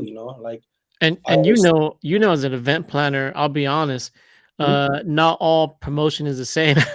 When Yeah. I'll say when PD does an event is legit, when Trey does an event legit. I can't speak for everyone, but I could see where sometimes we've hit into it where some promoters um hired Paradise. Oh, it was junk promotion. Basically, you Mhm. go there and they throw you at a Roach motel, and it's like awful. Mhm. And so I think that's a part of the survival of the fittest. That, yeah, anyone can promote, but not everyone's good at it. Yeah. Where you Yeah. come down, you get there, and it's like two dinky speakers in a huge big room. They're just kind of Yeah. cashing out to get the money, use your name to get people there, and then it's an Yes. awful show. Hmm. And so that's the other flip side of it. Yeah, no, I definitely agree. I think it just depends what you want to do, I think you know your market, and and then you have to kind of cater to the artist too, to say, hey, what are your needs, and so I know what to do too, right? So but you're absolutely right. I think it's all the little things, right? Like now more than ever, I'm more like, uh, it's all the little things to me now. I mean, it's always been the little things, but it's like, oh, I have to do this, I do this, I do this, do that. But it's all the check marks. It's like I call it the grind because like it's the stuff that you don't want to do, but you have to do. You know what I mean? So it is kind of like, like I said, it is the grind. So I think this is Michelle. She's having Thai Sounders on KBIF tomorrow. For I guess today now or tomorrow. So anyone, you guys should make sure you ask Ty who's playing for his band, who's playing the music for him. Make sure you ask him that. name the names, tag them. We want to know who's playing the music. Did you bring some Uh, Caucasian people, or are you going to bring in legit Hmong people to play the music? And I think that matters too. yeah, Thank you for the live session. Yeah, DJ Fatal. Thank you yeah, Fredo, what's up, Fredo? for joining us. Good conversation. Time flew by. Yep. If you've missed out, then yeah, listen on Facebook. If you're a Hmong artist, connect with me so we can share music on the radio. I think this is Michelle again. Thanks for the good conversation. Long PD, 2 to 3 hours flies by. Make me a drink next time, Pong. Okay, Pong. I'll make you. The only thing I can make it really now that I think I'm, because I've been working it for 4 months, is a Mai Tai. My ties are good. I'm down with my ties. Oh, Shirt's coming out of the woodwork. He's on drums. There you go. We're getting There you go. answers. I don't Cool, know if cool. I don't know if you got in trouble for saying that, sure, but we do appreciate you. I'll be honest, I'll be honest, Petey, I'm all for the Hmong community. The day someone hires a non-Hmong person to come at a Hmong to play for a Hmong concert, oh man, I don't know if I would. They hired some other drummer other than Sure. Oh, I don't know. I have to think about that. I was supporting that Mhm. necessarily. Yeah, yeah. But but then I mean, I agree. It's like a agree to disagree, right? It's like a well, because damn, we just didn't have any other like That's say we true. didn't have a drummer, Actually, we've like done that too. yeah, it's Where like we we need didn't have somebody. anyone else. Nobody stepped up, right? Or like Yep, nobody's up to par, so you have to hire like a good drummer. like you have to hire like a bass, like a make out bass player or like a Yep, make out drummer just to fill in because yep. you can't find anybody. You know what That's I where a mean? lot of young bands are going actually, like Mhm. Alex Cha on Rock On. He's have to bring Yeah, in other musicians. So I take it back. I take that back. yeah. No, no, but I definitely know what you mean. Like, cause like I think it's kind of like if we can be intentional of having like a all Hmong band or like a a all Hmong lineup, like let's be very intentional to do that so we're true to that. You know what I mean? So I always say if we can be really if we want to be intentional and if it's about that, then hey, let's make it that. If we can correct it in the beginning, then let's do it. But if Yeah, we can, it's like it's out of our hands. You can't do it. So yeah. Sang says there was a makeup playing for Dang. I think that if you're talking about Rodney, Rodney is honorary Hmong. Rodney is definitely honorary Hmong. Petey, it was a pleasure. Hey, thank Um, you, man. I uh, love it, man. Anytime, bro. if you're in town, let me know. And I'll I'll come to actually my place. I'll actually be in Minnesota. When you coming What's up? what's today? Today's Wednesday. I don't have any time, but I'll actually be in Minnesota on Friday. You don't have time? Come on. But it's a wedding, so it's A like wedding? we're Is, taking the is, red eye is, in, and then we're at a wedding, then we fly right out. is the wedding Friday or Saturday? It's Saturday, but we get there like Saturday morning, so there is Oh, like I thought you so. said you heard Friday. So, Well, we leave Friday here. It's the red eye leaves on Friday, so we'll get there oh, on Saturday. But if I can catch up, hey, we'll catch up. yep. But again, hey, it's a pleasure. Uh, Hey, if thanks not for this having me. weekend, then sometime eventually. And Yeah, hit me up. Hit me up. I usually have something going on. So, like, the beautiful thing about building something really awesome, like a movement here in the Twin Cities and, Monk House and, Unison, all my DJ parties there, it's like, when it's not my event, I have to remind people, like, if you don't see my logo on there, it's not my event. mm, But every time if there's an event there and it's not mine, people still come, hey, save me a table, or hey, we're coming with, can you meet me at the door? I'm like, dude, like it's not even my event. Like I was at my Ving New Year this past Saturday, and I had like three buddies call me, like, hey, I'm at the door, man. It's so packed. They cut us off. Can you get us in? I'm like, dude, that's not my event, bro. Like it's not mine at all, you know. So it's good that I have, you know, me and my DJ, we kind of built that movement here in the Twin Cities for, you know, like for those establishments, you know. So it's good to have it, and I want to continue to keep building that, you know. So then, you know, like I said, it gets it's consistency for the culture, you know. So. All right. So those watching, I can't thank you enough for joining us and staying. If you stayed the whole entire time, you are crazy. You are nuts for staying this late, and it's really late wherever you are. If you are not subscribed or following Petey Rocket, go to his Facebook page. You got a YouTube page too, but most of most of your stuff now happens on your Facebook. Thirsty Thursdays tomorrow at Hmong, and then your Friday event at Unison. I think I got that right. Yep, correct. Yep, and same thing next week too. So. Okay. But yeah, follow the Rise channel. Give it a like, give it a follow, and hey, follow Hmongoose too. Thank you, man. All right. Thanks for Petey.